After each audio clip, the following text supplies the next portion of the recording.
Building ਲੈ ਲਈ, ਉਹਨੂੰ ਰੈਨੋਵੇਟ ਕਰਕੇ ਫਲੈਟ ਬਣਾਤੇ। 10 ਫਲੈਟ ਦਾ ਬਣਿਆ, 4 ਫਲੈਟ ਨਾਲ 40,000 ਪ੍ਰੋਫਿਟ ਆ ਗਿਆ।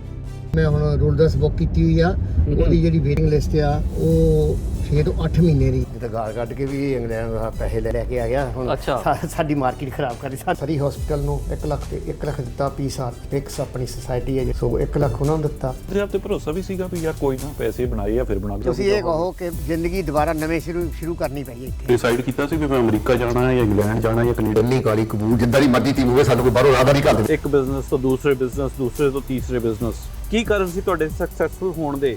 ਬਿਜ਼ਨਸ ਆਲਾ ਨਹੀਂ, ਇੱਕ ਵੀ ਜੋ ਦੂਏ 'ਚ ਜਾਵੇ ਉਹ ਬਹੁਤ ਹਾਰਡ ਹੈ। ਲੋਕੀ ਵੀ ਤੁਹਾਡਾ ਮਜ਼ਾਕ ਉਡਾਉਂਦੇ ਆ। ਉਹਦਾ ਕੱਲ ਉਹ ਕਰਦਾ ਹੀ ਹੁਣ ਆਹ ਕਰਨ ਲੱਗ ਪਿਆ। ਹੱਥੀ ਬਾਣੀ ਸਨੇਹੀ ਖੇਤੀ ਕਦੇ ਨਾ ਹੁੰਦੇ ਬੱਤੀਆਂ ਤੋਂ ਤੇਤੀ।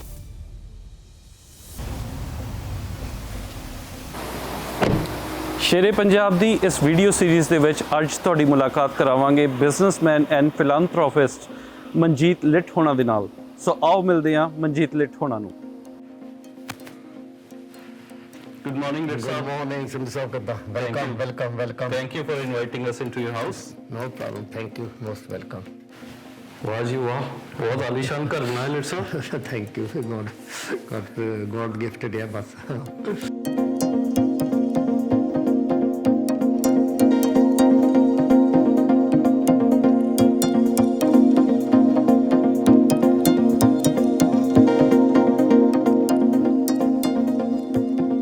ਲਿਟ ਸਾਹਿਬ, ਸਭ ਤੋਂ ਪਹਿਲਾਂ ਮੈਨੂੰ ਇਹ ਦੱਸੋ ਕਿ ਆਪਣੀ ਫੈਮਿਲੀ ਦੇ ਵਿੱਚ ਕੌਣ-ਕੌਣ ਹੈ? ਇਸ ਵੇਲੇ ਫੈਮਿਲੀ 'ਚ ਮੇਰਾ ਲੜਕਾ ਆ। ਹਾਂਜੀ। ਤੇ ਉਹਦੀ ਵਾਈਫ ਤੇ 2 ਬੱਚੇ ਤੇ ਮੇਰੀ ਲੜਕੀ, ਉਹਦੇ ਹਸਬੰਡ ਤੇ ਉਹਨਾਂ ਦਾ 1 ਬੱਚਾ। ਅੱਛਾ। ਤੇ ਵਾਈਫ ਜਿਹੜੀ ਆ ਉਹ 7 ਸਾਲ ਹੋ ਗਏ, ਸ਼ੀ ਪਾਸਡ ਅਵੇ। ਅੱਛਾ। ਸੋ ਮੈਂ ਇਸ ਵੇਲੇ ਇਕੱਲਾ ਹੀ ਆ ਫੈਮਿਲੀ। ਓਕੇ। ਸੋ ਤੁਹਾਡਾ ਦਿਨ ਦੀ ਸ਼ੁਰੂਆਤ ਕਿੱਦਾਂ ਹੁੰਦੀ ਹੈ? ਦਿਨ ਦੀ ਜਿੱਦਾਂ ਨੋਰਮਲ ਸਾਰੇ ਆਪਾਂ ਸਵੇਰ ਨੂੰ ਉੱਠਦੇ ਹਾਂ ਜੀ, ਤੇ ਉੱਠ ਕੇ ਬਰੱਸ਼ ਵੁਸ਼ ਕਰਕੇ ਚਾਹ ਦਾ ਕੱਪ ਪੀ ਕੇ ਫਿਰ ਥੋੜ੍ਹਾ ਜਿਹਾ ਥੱਲੇ ਜਾ ਕੇ ਜਿੰਮ 'ਚ ਐਕਸਰਸਾਈਜ਼ ਕਰਕੇ ਤੇ 8 ਸਾਢੇ 8 ਰੈਡੀ ਹੋ ਗਏ ਤੇ ਬ੍ਰੇਕਫਾਸਟ ਖਾ ਕੇ ਫਿਰ ਆਫਿਸ ਦਾ ਕੰਮ 9 ਵਜੇ ਸ਼ੁਰੂ ਕਰੀਦਾ। ਅੱਛਾ। ਹਾਂ ਠੀਕ। ਸੋ ਐਡੀ ਕੋਈ ਭੱਜ ਦੌੜ ਨਹੀਂ ਕਿ ਵੀ ਸਵੇਰੇ ਉੱਠੋ? ਨਹੀਂ, ਕੋਈ ਭੱਜ ਦੌੜ। ਉਹ ਭੱਜ ਦੌੜ ਵਾਲਾ ਕੰਮ ਕਰ ਲਿਆ ਪਹਿਲਾਂ ਸਾਰੀ ਉਮਰ। ਅੱਛਾ। ਉਹ ਕਰ ਹਟੇ। ਹੁਣ ਥੋੜ੍ਹਾ ਜਿਹਾ ਸੌਖਾ ਹੋਇਆ ਹੈ ਜੀ। ਹਾਂ। ਸੋ ਛੁੱਟੀ ਦਾ ਦਿਨ ਕਿਵੇਂ ਮਨਾਉਂਦੇ ਹੋ ਤੁਸੀਂ? ਛੁੱਟੀ ਦਾ ਪਤਾ ਨਹੀਂ ਲੱਗਦਾ, ਝੱਟ ਲੰਘ ਜਾਂਦਾ ਹੈ ਦਣੀ ਜੇ। ਹਾਂ, ਦਣੀ ਜੇ ਸਵੇਰ ਨੂੰ ਫਿਰ ਉਦੋਂ ਲੇਜੀ ਹੋ ਜਾਂਦੇ, ਤੁਸੀਂ ਲੇਟ ਉੱਠਦੇ ਆ ਹਾਂਜੀ। ਤੇ ਸਪੈਸ਼ਲੀ ਸੈਚਰਡੇ ਸੰਡੇ ਜਿੱਦਾਂ ਅਸੀਂ ਇੰਗਲੈਂਡ ਤੋਂ ਆਏ ਹੋਏ ਹਾਂ, ਸੌਕਰ ਦੀ ਗੇਮ ਜ਼ਰੂਰ ਹੁੰਦੀ ਆ 2 ਜਾਂ 3। ਉਹ 2-3 ਦੇਖਣੀਆਂ ਪੈਂਦੀਆਂ ਤੁਹਾਨੂੰ। ਅਸੀਂ ਦੇਖਦੇ ਹਾਂ। ਸੋ ਸੌਕਰ ਹਾਲੇ ਵੀ ਫੋਲੋ ਕਰਦੇ ਹੋ ਪੂਰੀ ਉਸੇ ਤਰ੍ਹਾਂ? ਹਾਂ। ਉਹ ਜਿਹੜਾ ਹਾਰਡਕੋਰ ਇੰਗਲਿਸ਼ ਫੈਨਸ ਸੌਕਰ ਦੇ ਉਸੇ ਤਰ੍ਹਾਂ? ਉਹ ਤਾਂ ਕਈ ਵਾਰੀ ਇਹ ਸਵੇਰ ਨੂੰ 4 ਵਜੇ ਗੇਮ ਹੁੰਦੀ ਆ। ਅੱਗੇ ਤਾਂ 4 ਵਜੇ ਵੀ ਉੱਠ ਕੇ ਦੇਖੀ ਸੀ, ਹੁਣ ਨਹੀਂ ਉੱਠਦੇ ਹਨ। ਅੱਛਾ। ਤਾਂ ਹੁਣ ਜਿਹੜੀਆਂ 6-7 ਵਜੇ ਤੋਂ ਬਾਅਦ ਹੋਣ ਉਹ ਸਾਰੀਆਂ। ਤੁਹਾਡੀ ਫੇਵਰਿਟ ਟੀਮ ਕਿਹੜੀ ਹੈ? United Manchester United. ਅੱਛਾ। ਉਹ ਤਾਂ ਫਿਰ ਹੁਣ ਰੋਨਾਲਡੋ ਲੈ ਲਿਆ। ਰੋਨਾਲਡੋ ਆ ਗਿਆ। ਰੋਨਾਲਡੋ ਆ ਗਿਆ। ਦੇਖੋ ਸ਼ਾਇਦ ਕੋਈ ਫਰਕ ਪਵੇ ਤੇ ਲੱਗਦਾ ਤਾਂ ਹੈ ਫਰਕ ਪਊਗਾ। ਉੱਦਾਂ ਹੀ ਤੁਹਾਨੂੰ ਮੋਰਲ ਸਪੋਰਟ ਬਹੁਤ ਨਾਂ ਦੀ ਕਰਕੇ ਹੈ ਨਹੀਂ, ਮੋਰਲ ਸਪੋਰਟ ਬਹੁਤ ਹੋ ਜਾਂਦੀ ਆ ਹਾਂਜੀ। ਬਾਕੀ ਦੇ ਪਲੇਅਰਾਂ ਤੇ ਉਹਦਾ ਬਹੁਤ ਅਸਰ ਪੈਂਦਾ ਬਈ ਹੁਣ ਉਹ ਆ ਗਿਆ ਤੇ ਉਹ ਵੀ ਚੰਗਾ ਖੇਲਣ ਲੱਗ ਪੈਂਦੇ ਆ ਜੀ। ਮਿਸਟਰ ਲਿਟ, ਮੈਂ ਦੇਖ ਰਿਹਾ ਇੱਥੇ ਬਹੁਤ ਸੋਹਣਾ ਓਸ਼ਨ ਵਿਊ ਆ। ਹਾਂਜੀ। ਸਵੇਰੇ ਇੱਥੇ ਕਿੰਨਾ ਟਾਈਮ ਸਪੈਂਡ ਕਰਦੇ ਹੋ ਤੁਸੀਂ ਆ ਕੇ? ਜ਼ਰੂਰ ਮੈਨੂੰ ਲੱਗਦਾ ਵੀ ਇੱਥੇ ਤਾਂ ਜ਼ਰੂਰ ਬੰਦਾ ਜਿਹੜਾ ਰਹਿੰਦਾ ਪਹਿਲਾਂ ਸਵੇਰ ਦੀ ਸਭ ਤੋਂ ਜਿਹੜੀ ਸੋਹਣੀ ਸਵੇਰ ਹੈ ਇੱਥੇ ਹੀ ਦੇਖਦਾ ਹੋਊਗਾ। ਸਵੇਰ ਨੂੰ ਉੱਠ ਕੇ ਇੱਦਾਂ ਵੀ ਜਦੋਂ ਸਮਰ ਹੁੰਦੀ ਆ ਉਦੋਂ ਤੇ ਸਵੇਰ ਨੂੰ ਚਾਹ ਵੀ ਬਾਹਰ ਬਹਿ ਕੇ ਪੀਦੀ, ਬ੍ਰੇਕਫਾਸਟ ਹਾਂਜੀ। ਤੇ ਲੰਚ ਵੀ ਬਾਹਰ ਟੇਬਲ ਲੱਗੀ ਉੱਥੇ ਬਹਿ ਕੇ ਖਾਈਦਾ। ਅੱਛਾ। ਪਰ ਹੁਣ ਜਿੱਦਾਂ ਸਿਆਲ ਆਈ ਜਾਂਦਾ ਉੱਦਾਂ ਫਿਰ ਸਿਆਲ ਦੇ ਵਿੱਚ ਘੱਟ ਜਾਂਦਾ। ਹਾਂ, ਦਿਨ ਨਾਲੋਂ ਇੱਥੇ ਸ਼ਾਮ ਨੂੰ ਜਿਹੜਾ ਨਹੀਂ ਈਵਨਿੰਗ ਦਾ ਹੈਗਾ ਨਜ਼ਾਰਾ ਉਹ ਬਹੁਤ ਕਰਕੇ ਸਨਸੈਟ ਇੱਥੇ ਹੁੰਦਾ ਹੈ ਜੀ। ਅੱਛਾ। ਸਨਸੈਟ ਇੱਧਰਲੇ ਪਾਸੇ ਹੁੰਦਾ, ਉੱਥੋਂ ਆਉਂਦਾ ਫਿਰ ਤੁਸੀਂ ਉੱਥੇ ਬਾਹਰ ਬਹਿ ਜਾਓ 8-9 ਵਜੇ ਤੱਕ ਹੈ ਨਹੀਂ। ਬਹੁਤ ਸੋਹਣਾ ਵਿਊ ਬਣ। ਇਹ ਦਿਨ ਦੀ ਸਵੇਰ ਜਿਹੜੀ ਆ ਜਾਂ ਦਿਨ ਦੀ ਸ਼ਾਮ ਤੁਸੀਂ ਜਿਹੜਾ ਸਨਸੈਟ ਦੱਸਿਆ, ਇਹਨਾਂ ਨੂੰ ਦੇਖ ਕੇ ਕਦੇ ਤੁਸੀਂ ਆਪਦੇ ਪਿੰਡ ਦਾ ਸਨਸੈਟ ਤੇ ਸਨਰਾਈਜ਼ ਯਾਦ ਆਇਆ, ਚੇਤੇ ਆਇਆ ਕਦੇ? ਬਹੁਤ ਆਉਂਦਾ, ਬਹੁਤ ਆਉਂਦਾ। ਜਿੱਦਾਂ ਦੇਖੋ ਮੈਨੂੰ ਹੁਣ ਕਿੰਨਾ ਚਿਰ ਹੋ ਗਿਆ, 53-54 ਸਾਲ ਹੋ ਗਏ, 64 ਸਾਲ ਇੰਡੀਆ ਤੋਂ ਆਇਆ ਨੂੰ। ਅੱਛਾ ਜੀ। ਤੇ ਪਰ ਹਜੇ ਵੀ ਇੱਦਾਂ ਹੀ ਚੇਤੇ ਆਉਂਦਾ। 54 ਨਹੀਂ, 70 30 ਤੇ 50, ਹਾਂ 52 53 ਈਅਰ ਹੋ ਗਏ। ਪਿੰਡ ਕਿਹੜਾ ਤੁਹਾਡਾ? ਪਿੰਡ ਸਾਡਾ ਪਿੰਡ ਛੋਟਾ ਜਿਹਾ ਪਿੰਡ ਹੈ ਸਰਗੁੰਦੀ, ਗਰਾਇਆਂ ਦੇ ਕੋਲ, ਜਲੰਧਰ ਜ਼ਿਲ੍ਹੇ 'ਚ। ਜਲੰਧਰ ਜ਼ਿਲ੍ਹੇ ਹਾਂ, ਦੇ ਵਿੱਚ ਗਰਾਇਆਂ ਉੱਥੇ ਮਸ਼ਹੂਰ ਸੀਗਾ ਗਰਾਇਆਂ ਦਾ ਰੇਡੀਓ ਸਟੇਸ਼ਨ। ਅੱਛਾ ਜੀ। ਪਹਿਲੇ ਦਿਨਾਂ 'ਚ ਹੈ ਜੀ, ਤੁਹਾਡੇ ਜਾਣੋ ਤੋਂ ਪਹਿਲਾਂ ਨਹੀਂ ਹੈਗਾ। ਹਾਂ, ਤੇ ਉਹਦੇ ਸਾਹਮਣੇ ਆ ਪਿੰਡ ਹੈ ਜੀ, ਇੰਨਾ ਵੱਡਾ ਨਹੀਂ, ਛੋਟਾ ਜਿਹਾ ਪਿੰਡ ਹੀ ਹੈ ਸਰਗੁੰਦੀ। ਅੱਛਾ, ਸਰਗੁੰਦੀ। ਹਾਂ, ਤਾਂ ਗਰਾਇਆਂ ਦੇ ਵਿੱਚ ਹੀ ਆ ਗਿਆ। ਅੱਛਾ ਜੀ। ਹਾਂ, ਤੇ ਤੁਹਾਨੂੰ ਯਾਦ ਹੈ ਬਚਪਨ ਦੀ ਕੁਝ ਯਾਦਾਂ ਹੈਗੀਆਂ ਹਾਲੇ? ਉਹ ਨਹੀਂ ਭੁੱਲਦੀਆਂ। ਉਹ ਨਹੀਂ ਭੁੱਲਦੀਆਂ। ਦੇਖੋ, ਕੋਈ ਵੀ ਬੰਦਾ ਜਿਹੜਾ ਬਾਹਰ ਆਉਂਦਾ, ਜਿੰਨਾ ਮਰਜ਼ੀ ਕੋਈ ਕਹਿ ਦੇਵੇ ਨਹੀਂ ਮੈਨੂੰ ਨਹੀਂ, ਜਿਹੜਾ ਇੰਡੀਆ ਦਾ ਚਾਹੇ ਕੋਈ ਸ਼ਹਿਰ ਦਾ ਬੰਦਾ ਆਇਆ ਚਾਹੇ ਪਿੰਡਾਂ 'ਚੋਂ ਆਇਆ, ਉਹ ਤੁਹਾਨੂੰ 10 15 20 ਸਾਲ ਤੇ ਉਹੀ ਆਉਂਦੀ ਆ। ਹੁਣ ਸਾਨੂੰ ਹਜੇ ਤੇ ਵੀ ਆਉਂਦੀ ਆ, ਉਹ ਚੇਤਾ ਨਹੀਂ ਭੁੱਲਦਾ ਇੰਨੇ ਸਾਲ ਬਾਅਦ ਵੀ। 50+ ਇਅਰਸ ਤੁਹਾਨੂੰ ਵਿਦੇਸ਼ ਆਏ ਹੋਏ ਹੋ ਗਏ। ਹਾਂਜੀ, 53 ਤਾਂ ਹੋ ਹੀ ਗਏ ਹਨ। ਹਾਂ, ਤੋ ਯਾਦ ਹਾਲੇ ਵੀ ਉਸੇ ਤਰ੍ਹਾਂ ਹੀ ਆ। ਉਦਾਂ ਬਿਲਕੁਲ ਸਾਡੀ ਗੱਲ। ਸੋ ਹੁਣ ਜਦੋਂ ਤੁਸੀਂ ਇੰਡੀਆ ਕਦੇ ਗੇੜਾ ਮਾਰਿਆ ਵਾਪਸ? ਇੰਡੀਆ ਮੈਂ ਜਦੋਂ ਅੱਗੇ ਇੰਗਲੈਂਡ 'ਚ ਸੀਗਾ ਉਦੋਂ ਤੇ ਬਹੁਤ ਜਾਈਦਾ ਸੀਗਾ। ਅੱਛਾ ਜੀ। ਉਹ ਤਾਂ ਨੇੜੇ ਵੀ ਹੈ, ਨੇੜੇ 6-7 ਘੰਟੇ ਦੀ ਫਲਾਈਟ ਆ। 6-7 ਘੰਟੇ ਲੱਗਦੇ ਸੀਗੇ ਤੇ ਹਰੇਕ 3 ਮਹੀਨੇ ਚੁੱਕ ਕੇ ਬੈਗ ਚੱਲ ਜਾਓ, ਕੋਈ ਪ੍ਰੋਬਲਮ ਨਹੀਂ ਸੀ ਜੀ। ਤੇ ਹੁਣ ਇੱਥੋਂ ਜਦੋਂ ਦਾ ਆਇਆ ਉਦੋਂ ਦਾ ਫਿਰ ਘੱਟ ਆ। ਪੰਜਾਬ 'ਚ ਮੈਂ ਉੱਦਾਂ ਵੀ ਹੁਣ ਹਾਂਜੀ ਘੱਟੇ ਹੀ ਜਾਈਦਾ ਕਰਕੇ, ਉੱਥੇ ਅੱਗੇ ਰੌਲੇ ਵੀ ਕਾਫੀ ਪਏ ਸੀ। ਤੋ ਪਿੰਡ ਮੈਂ ਗਏ ਨੂੰ ਮੈਨੂੰ ਹੋ ਗਏ ਆ ਤਕਰੀਬਨ, ਤੁਸੀਂ ਲਾ ਲਓ ਬਈ 15 ਸਾਲ, 20 ਸਾਲ ਹੀ ਲਾ ਲਓ ਕਰਕੇ। ਜਦੋਂ ਮੈਂ ਉਦੋਂ ਗਿਆ ਉੱਥੇ ਹੈ ਨਹੀਂ ਕੋਈ ਵੀ ਸਾਡੇ ਹਾਣ ਦਾ ਜਾਂ ਸਾਨੂੰ ਕੋਈ ਜਾਣਨ ਵਾਲਾ। ਇੱਕ ਕੋਈ ਬੰਦਾ ਸੀ, ਉਹ ਦੱਸਦਾ ਸੀਗਾ ਵੀ ਆਹ ਫਲਾਨਿਆਂ ਦਾ ਆਇਆ ਹੈ। ਅੱਛਾ। ਉਹ ਨਿਆਣੇ ਹੂ ਕੇਅਰਸ ਦੇ ਡੋਂਟ ਨੋ ਹੈ ਜੀ। ਤੇ ਉਹ ਘਰ ਤੁਹਾਡਾ ਹੈਗਾ ਹਾਲੇ ਉੱਥੇ? ਘਰ ਜਿਹੜਾ ਸੀ ਉਹ ਅਸੀਂ ਦੇ ਦਿੱਤਾ ਸੀ ਕਿਸੇ ਨੂੰ। ਤੇ ਉੱਦਾਂ ਹਵੇਲੀ ਉੱਥੇ ਜਿਹੜੀ ਪਿੰਡ ਦੇ ਬਾਹਰ ਨਾਲ ਹੀ ਆ, ਕਾਫੀ ਵੱਡੀ ਹਵੇਲੀ ਆ, ਜਿਹਨੂੰ ਹਵੇਲੀ ਪੁਰਾਣੇ ਦਿਨਾਂ ਕਹਿੰਦੇ ਹੁੰਦੇ ਸੀ। ਤਾਂ ਉਹ ਹਵੇਲੀ ਹੁਣ ਉੱਦਾਂ ਹੀ ਪਈ ਆ ਹਜੇ, ਮੇਰੇ ਖਿਆਲ ਹੋਣੀ ਟੈਟੂ ਗਈ ਹੋਣੀ ਕਿੱਦਾਂ ਆ, ਪਰ ਦੇਖਣ ਵੀ ਨਹੀਂ ਗਏ ਕਦੀ, ਪਰ ਹਵੇਲੀ ਹੈਗੀ ਹੈ ਜੀ। ਤੁਸੀਂ ਕਿੰਨੇ ਭੈਣ ਭਰਾ ਸੀਗੇ? ਇਹ 4 ਭਰਾ 2 ਭੈਣਾਂ ਹੈ ਜੀ।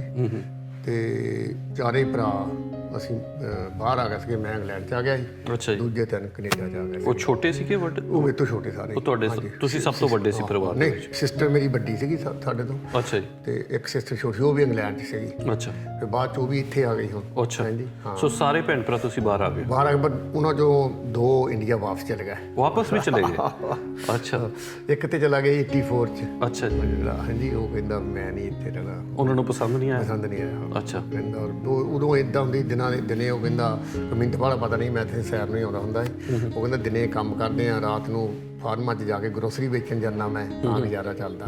ਤੇ ਉੱਥੇ ਇੰਡੀਆ 'ਚ ਰਾਜਿਆਂ ਵਾਂਗੂ ਰਹਿੰਦੇ ਸੀ, ਐਸ਼ ਕਰਦੇ। ਉਹ ਉੱਥੇ ਚਲਾ ਗਿਆ। ਹੁਣ ਗੱਲਬਾਤ ਹੁੰਦੀ ਰਹਿੰਦੀ ਹੈ? ਹੁਣ ਗੱਲ ਰੋਜ਼ ਗੱਲਬਾਤ ਹੁੰਦੀ ਰਹਿੰਦੀ ਹੈ ਜੀ। ਅੱਛਾ, ਤੁਸੀਂ ਆਪਦੇ ਬਚਪਨ ਦਾ ਥੋੜ੍ਹਾ ਜਿਹਾ ਦੱਸੋ। ਤੁਸੀਂ ਆਪਦੀ ਸਕੂਲਿੰਗ ਕਿੱਥੇ ਕੀਤੀ, ਕਾਲਜ ਕਿੱਥੇ ਕੀਤਾ? ਸਕੂਲਿੰਗ ਵਿੱਚ ਪਿੰਡ ਸਕੂਲ ਸੀਗਾ 5ਵੀਂ ਤਾਈਂ ਸਰਗੁੰਦੀ 'ਚ, ਉੱਥੇ ਕੀਤੀ। ਫਿਰ 10ਵੀਂ ਗੌਰਮੈਂਟ ਸਕੂਲ ਗਰਾਇਆਂ ਤੋਂ ਕੀਤੀ। ਅੱਛਾ ਜੀ। ਫਿਰ 11ਵੀਂ 12ਵੀਂ 13ਵੀਂ BA ਫਾਈਨਲ 'ਚੋਂ ਮੈਂ ਆ ਗਿਆ ਛੱਡ ਕੇ। ਅੱਛਾ ਜੀ। ਤੇ ਉਹ ਕੀਤੀ ਰਾਮਗੜੀਆ ਕਾਲਜ ਫਗਵਾੜਾ। ਅੱਛਾ। ਤੁਸੀਂ ਆਪਦੇ ਸਕੂਲ ਟਾਈਮ ਦੇ ਵਿੱਚ ਜਾਂ ਆਪਦੇ ਕਾਲਜ ਟਾਈਮ ਦੇ ਵਿੱਚ ਸੋਚਿਆ ਸੀ ਵੀ ਬਾਹਰ ਜਾਣਾ?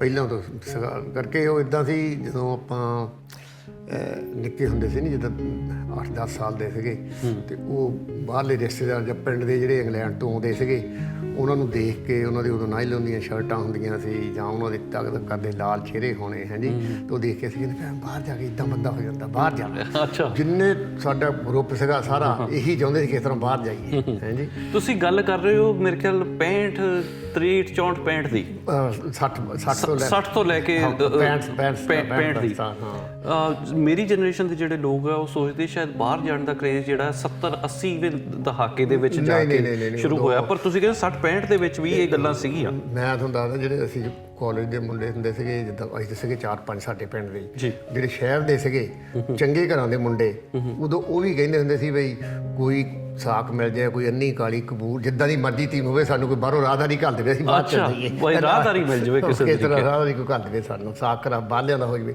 ਨਹੀਂ, ਉਦੋਂ ਦਾ ਇੱਦਾਂ ਹੀ ਚੱਲਦਾ ਆ। ਅੱਛਾ। ਹੁਣ ਕੈਨੇਡਾ ਦੇ ਇੱਥੇ ਇੱਧਰ ਲੱਗਦਾ ਆਪਾਂ ਨੂੰ ਵੀ ਥੋੜ੍ਹੇ ਜ਼ਿਆਦਾ ਹੋਏ। ਹੁਣ ਹੋਰ ਤਾਂ ਕਿਤੇ ਇੰਨੇ ਬੰਦੇ ਜਾਂਦੇ ਹੀ ਨਹੀਂ ਗੇ, ਕੈਨੇਡਾ ਹੀ ਆਉਂਦੇ ਆ ਜੀ। ਤਾਂ ਪਰ ਇੱਦਾਂ ਹੀ ਉਦੋਂ ਚੱਲਦਾ ਸੀ। ਅੱਛਾ, ਤੁਸੀਂ ਉਸ ਵੇਲੇ ਕੋਈ ਡਿਸਾਈਡ ਕੀਤਾ ਸੀ ਵੀ ਮੈਂ ਅਮਰੀਕਾ ਜਾਣਾ ਹੈ ਜਾਂ ਇੰਗਲੈਂਡ ਜਾਣਾ ਜਾਂ ਕੈਨੇਡਾ ਜਾਣਾ, ਕੋਈ ਇਹੋ ਜਿਹੀ ਚੋਇਸ ਸੀ? ਨਹੀਂ, ਸਾਨੂੰ ਕੈਨੇਡਾ ਦਾ ਦਿਨ ਐਵੇਂ ਝੂਠ ਬੋਲੀਏ ਨਾ, ਅਮਰੀਕਾ ਦਾ ਕੈਨੇਡਾ ਦਾ ਬਾਹਲਾ ਪਤਾ ਨਹੀਂ। ਸਾਰੇ ਜਿਹੜੇ ਪੁਰਾਣੇ ਬੰਦੇ ਆ ਨਹੀਂ, ਇੰਗਲੈਂਡ ਦਾ ਹੀ ਪਤਾ। ਇੰਗਲੈਂਡ ਦਾ ਹੀ ਸੀਗਾ ਵੀ ਇੰਗਲੈਂਡ ਹੀ ਜਾਣਾ। ਇੰਗਲੈਂਡ ਹੀ ਜਾਣਾ। ਮੇਰੇ ਖਿਆਲ ਉਸ ਵੇਲੇ ਦੇਸ਼ ਨੂੰ ਆਜ਼ਾਦ ਹੋਏ 20 ਸਾਲ ਵੀ ਨਹੀਂ ਸੀ ਹੋਏ ਜਿਸ ਵੇਲੇ ਤੁਸੀਂ ਮੇਰੇ ਖਿਆਲ ਇੱਧਰ ਇੰਗਲੈਂਡ ਬਸ 20 ਸਾਲ ਹੋਏ। ਪਰ ਉਹ ਮੈਂ ਤੁਹਾਨੂੰ ਹੋਰ ਗੱਲ ਦੱਸਦਾ ਕਿ ਸਾਡੇ ਇਹ ਗੱਲ ਸੀ, ਮੇਰੇ ਫਾਦਰ ਸੀਗੇ ਥੋੜ੍ਹੇ ਪੁਰਾਣੇ ਪੜ੍ਹੇ ਲਿਖੇ ਕਾਫੀ, ਸੁਪਰਡੈਂਟ ਪੋਸਟ ਮਾਸਟਰ ਸੀਗੇ ਉਹ। ਉਹ ਗਵਰਨਮੈਂਟ ਜੌਬ ਕਰਦੇ ਸਾਰੀ ਉਮਰ ਕੀਤੀ। ਉਹ ਕਾਂਗਰਸੀ ਸੀਗੇ ਪੁਰਾਣੇ ਹੈ ਜੀ। ਤੇ ਉਹਨਾਂ ਦਾ ਵਿਊ ਇਹ ਸੀ ਵੀ ਅਸੀਂ ਮਸੀਂ ਗੋਰਿਆਂ ਤੋਂ ਆਜ਼ਾਦੀ ਲਈ ਆ ਤੇ ਹੁਣ ਅਸੀਂ ਉੱਥੇ ਜਾ ਕੇ ਉਹਨਾਂ ਦੇ ਥੱਲੇ ਫੇਰ ਕੰਮ ਕਰਨਾ, ਇਹ ਇੱਥੇ ਪੜ੍ਹੋ, ਇੱਥੇ ਕੰਮ ਕਰੋ, ਦੇਸ਼ ਦੀ ਸੇਵਾ ਕਰਨੀ ਹੈ। ਮੈਨੂੰ ਇੱਕ ਵਾਰੀ ਕੁੱਟਿਆ, ਮੈਂ ਉਹਨੂੰ ਪਤਾ ਲੱਗ ਗਿਆ ਮੈਂ ਪਾਸਪੋਰਟ ਚੋਰੀ ਬਣਾਉਂਦਾ ਸੀ ਉਹਨਾਂ ਤੋਂ। ਅੱਛਾ। ਹਾਂ, ਤੇ ਬੀਬੀ ਨਾਲ ਸਲਾਹ ਸੀਗੀ ਹੈ ਜੀ, ਮਾਤਾ ਜੀ ਨਾਲ। ਤੇ ਫੇਰ ਵੀ ਜਦੋਂ ਮੈਂ ਆਇਆ ਵੀ ਆ, ਉਹਨਾਂ ਤੋਂ ਦੱਸੇ ਬਗੈਰ ਚੋਰੀ ਆਇਆ ਸੀਗਾ। ਅੱਛਾ। ਹਾਂ, ਕਰਕੇ ਉਹ ਹੱਕ 'ਚ ਨਹੀਂ ਸੀ, ਉਹ ਕਹਿੰਦਾ ਮੈਂ ਨਹੀਂ ਬਾਹਰ ਜਾਣ ਦੇਣਾ। ਅੱਛਾ। ਸੋ ਇਹ ਬੜੀ ਤੁਸੀਂ ਸਟੋਰੀ ਦੱਸੀ ਵੀ ਜਿੱਦਣ ਤੁਸੀਂ ਆਏ ਹੋ, ਆਪਾਂ ਨਾਲ ਇੱਧਰ ਚੱਲਦੇ ਹਾਂ, ਜਿੱਦਣ ਤੁਸੀਂ ਉੱਥੋਂ ਆਏ ਹੋ ਬਈ ਤੁਸੀਂ ਚੋਰੀ ਆਏ ਹੋ, ਚੋਰੀ ਪਾਸਪੋਰਟ ਬਣਾਇਆ ਘਰ ਵਾਲਿਆਂ ਦਾ, ਮਤਲਬ ਮਦਰ ਨੂੰ ਪਤਾ ਸੀਗਾ ਤੇ ਪਰ ਫਾਦਰ ਗਵਰਨਮੈਂਟ ਸਰਵਿਸ ਤੇ ਹੁੰਦੇ ਸੀ, ਉਹਨਾਂ ਨੂੰ ਪਤਾ ਨਹੀਂ ਸੀ ਲੱਗਦਾ ਕੀ ਕਰਦੇ ਆ ਘਰ। ਅੱਛਾ, ਉਹ ਕੰਮ ਤੇ ਬਿਜ਼ੀ ਸੀਗੇ, ਤੁਸੀਂ ਚੁੱਪ ਕਰਕੇ ਸੰਡੇ ਆਉਂਦੇ ਹੁੰਦੇ ਛੁੱਟੀ ਵਾਲੇ ਦਿਨ। ਅੱਛਾ। ਹਾਂ। ਅੱਛਾ, ਜਦੋਂ ਤੁਸੀਂ ਕਿਸ ਸਨ ਦੇ ਵਿੱਚ ਇੰਗਲੈਂਡ ਆਏ? 67 ਚ ਆਇਆ ਮੈਂ। 67 ਦੇ ਵਿੱਚ ਤੁਸੀਂ ਆਏ। 67 ਦੇ ਵਿੱਚ ਕੀ ਵੀਜ਼ਾ ਲੈਣ ਦੀ ਲੋੜ ਪੈਂਦੀ ਸੀ? ਇੰਗਲੈਂਡ ਦਾ ਵੀਜ਼ਾ ਲੈਣਾ ਪੈਂਦਾ ਸੀ ਕਿੱਦਾਂ? ਪੂਰੀ ਕਰਤਾ ਸੀ ਉਦੋਂ ਬਈ ਵੀਜ਼ਾ ਲੈਣਾ ਪਊਗਾ ਹੈ ਜੀ। ਫਿਰ ਮੈਂ ਆਇਆ ਸੀ ਸੈਰ ਲਈ ਹੈ ਜੀ। ਅੱਛਾ, ਜਦੋਂ ਮੈਂ ਘੁੰਮਣ ਵਾਸਤੇ ਹੈ ਜੀ। ਤੇ ਉਦੋਂ ਕੀ ਹੋਇਆ ਕਿ ਮੇਰੇ ਆਏ ਤੋਂ ਥੋੜ੍ਹਾ ਚਿਰ ਬਾਅਦ ਪਹਿਲੋਂ ਜਿਹੜੇ ਸੈਰ ਵਾਲੇ ਬੰਦੇ ਆਣ ਕੇ ਵਿਆਹ ਕਰਾ ਕੇ ਜਾਂ ਉੱਦਾਂ ਅਪਲਾਈ ਕਰਕੇ ਪੱਕੇ ਹੋ ਸਕਦੇ ਸੀਗੇ, ਉਹ ਨਹੀਂ ਬੰਦ ਕਰਤਾ। ਅੱਛਾ ਜੀ। ਤਾਂ ਫਿਰ 5 ਸਾਲ ਜਿੱਦਾਂ ਇੱਥੇ ਰਹਿੰਦੇ, ਜਿੱਦਾਂ ਆਪਾਂ ਕਹਿੰਦੇ ਆ ਉੱਦਾਂ ਰਹੇ। ਅੱਛਾ। ਫਿਰ ਲੇਬਰ ਗਵਰਨਮੈਂਟ ਆਈ 74 ਚ, 7-8 ਸਾਲ ਬਾਅਦ। ਅੱਛਾ। ਉਹਨਾਂ ਨੇ ਫਿਰ ਕਿਹਾ ਵੀ ਜਿਹਨਾਂ ਨੂੰ 5 ਸਾਲ ਤੋਂ ਵੱਧ ਹੋ ਗਏ ਆ ਉਹ ਸਾਰੇ ਪੱਕੇ ਲਈ ਅਪਲਾਈ ਕਰ ਸਕਦੇ, ਪੱਕੇ ਲਈ ਅਪਲਾਈ ਕਰ ਸਕਦੇ। ਤਾਂ ਫਿਰ ਪਰਮਾਨੈਂਟ ਹੋਏ 74 ਚ ਜਾ ਕੇ। ਅੱਛਾ, ਮੈਂ ਮਾੜਾ ਜਿਹਾ ਤੁਹਾਨੂੰ ਆਪਦੀ ਯਾਦਾਂ ਦੇ ਜਿਹੜਾ ਪਟੋਰਾ ਹੈ ਉਹਨੂੰ ਮਾੜਾ ਜਿਹਾ ਫਰੋਲ ਕੇ ਦੇਖੋ ਤੁਸੀਂ, ਕਿ ਜਿੱਦਣ ਤੁਸੀਂ ਪਹਿਲੇ ਦਿਨ ਇੰਗਲੈਂਡ ਉਤਰੇ, ਹਾਂਜੀ, ਤੁਹਾਡੇ ਮਨ ਦੇ ਵਿੱਚ ਕੀ ਚੱਲ ਰਿਹਾ ਸੀ? ਕੀ ਤੁਸੀਂ ਸੋਚਿਆ ਸੀ ਵੀ ਯਾਰ ਮੈਂ ਆਹ ਕਰ ਲੂੰਗਾ, ਜਾਂ ਮੈਂ ਉਹ ਅਚੀਵ ਕਰ ਲੂੰਗਾ, ਜਾਂ ਮੈਂ ਆਹ ਲੈਣਾ ਹੈ, ਜਾਂ ਮੈਂ ਪਤਾ ਨਹੀਂ ਕਿਵੇਂ ਹੋਊਗੀ, ਕੀ ਇਹ ਕੰਟਰੀ ਦੇ ਵਿੱਚ ਮੇਰਾ ਫਿਊਚਰ ਹੋਊਗਾ? ਉਹ ਇੱਦਾਂ ਸੀ ਬਈ ਜਿਹੜਾ ਮੈਂ ਜਦੋਂ ਆਇਆ, ਤੁਹਾਡੀ ਗੱਲ ਸਹੀ ਹੈ, ਜੋ ਮੈਂ ਆਪਣੇ ਬ੍ਰਦਰ ਲੋਕ ਹੋ ਗਿਆ ਸੀਗਾ ਬਰਮਿੰਘਮ ਹੈ ਜੀ। ਉਹ ਸਾਰੇ ਉਦੋਂ ਬਹੁਤ ਫਾਊਂਡਰੀਆਂ ਦਾ ਕੰਮ ਹੁੰਦਾ, ਲੋਹਾ ਤੱਤਾ ਕਰਕੇ। ਅੱਛਾ, ਤੁਹਾਡੀ ਇੱਕ ਭੈਣ ਉੱਥੇ ਆਲਰੇਡੀ ਪਹਿਲਾਂ ਆਈ ਸੀਗੀ, ਤੇ ਉਹਨੇ ਫਿਰ ਮੈਨੂੰ ਰਾਹਦਾਰੀ ਕੱਲੀ ਸੈਰ ਲੈ ਆ ਜਾ ਸਾਨੂੰ ਮਿਲ ਜਾ।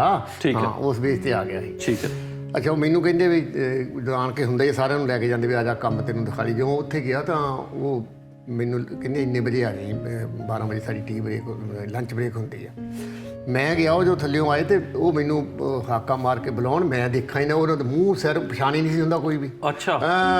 ਕਾਲੇ ਧੂਏ ਨਾ ਹੋਏ, ਫਾਊਂਡਰੀ ਉਹਦਾ ਰੰਗ ਉਹਦਾ ਗੋਰਾ ਸੀਗਾ, ਅੰਗਰੇਜ਼ਾਂ ਵਰਗਾ, ਪਰ ਲੱਗਦਾ ਸੀ ਯਾਰ ਕਾਲਾ। ਅੱਛਾ। ਤਾਂ ਉੱਥੇ ਸਾਹਮਣੇ ਪੱਬ ਸੀਗਾ, ਉੱਥੇ ਜਾ ਕੇ ਉਹਨੇ 20 ਦੇ ਦਬਾ 4-5 ਗਲਾਸ ਪੀ ਕੇ ਨਾਲ ਉੱਥੋਂ ਖਾ ਕੇ ਤਾਂ ਫੇਰ ਵਾਪਸ ਲੱਗਾ ਵੀ ਤੁਹਾਨੂੰ ਵੱਡਾ ਝਟਕਾ।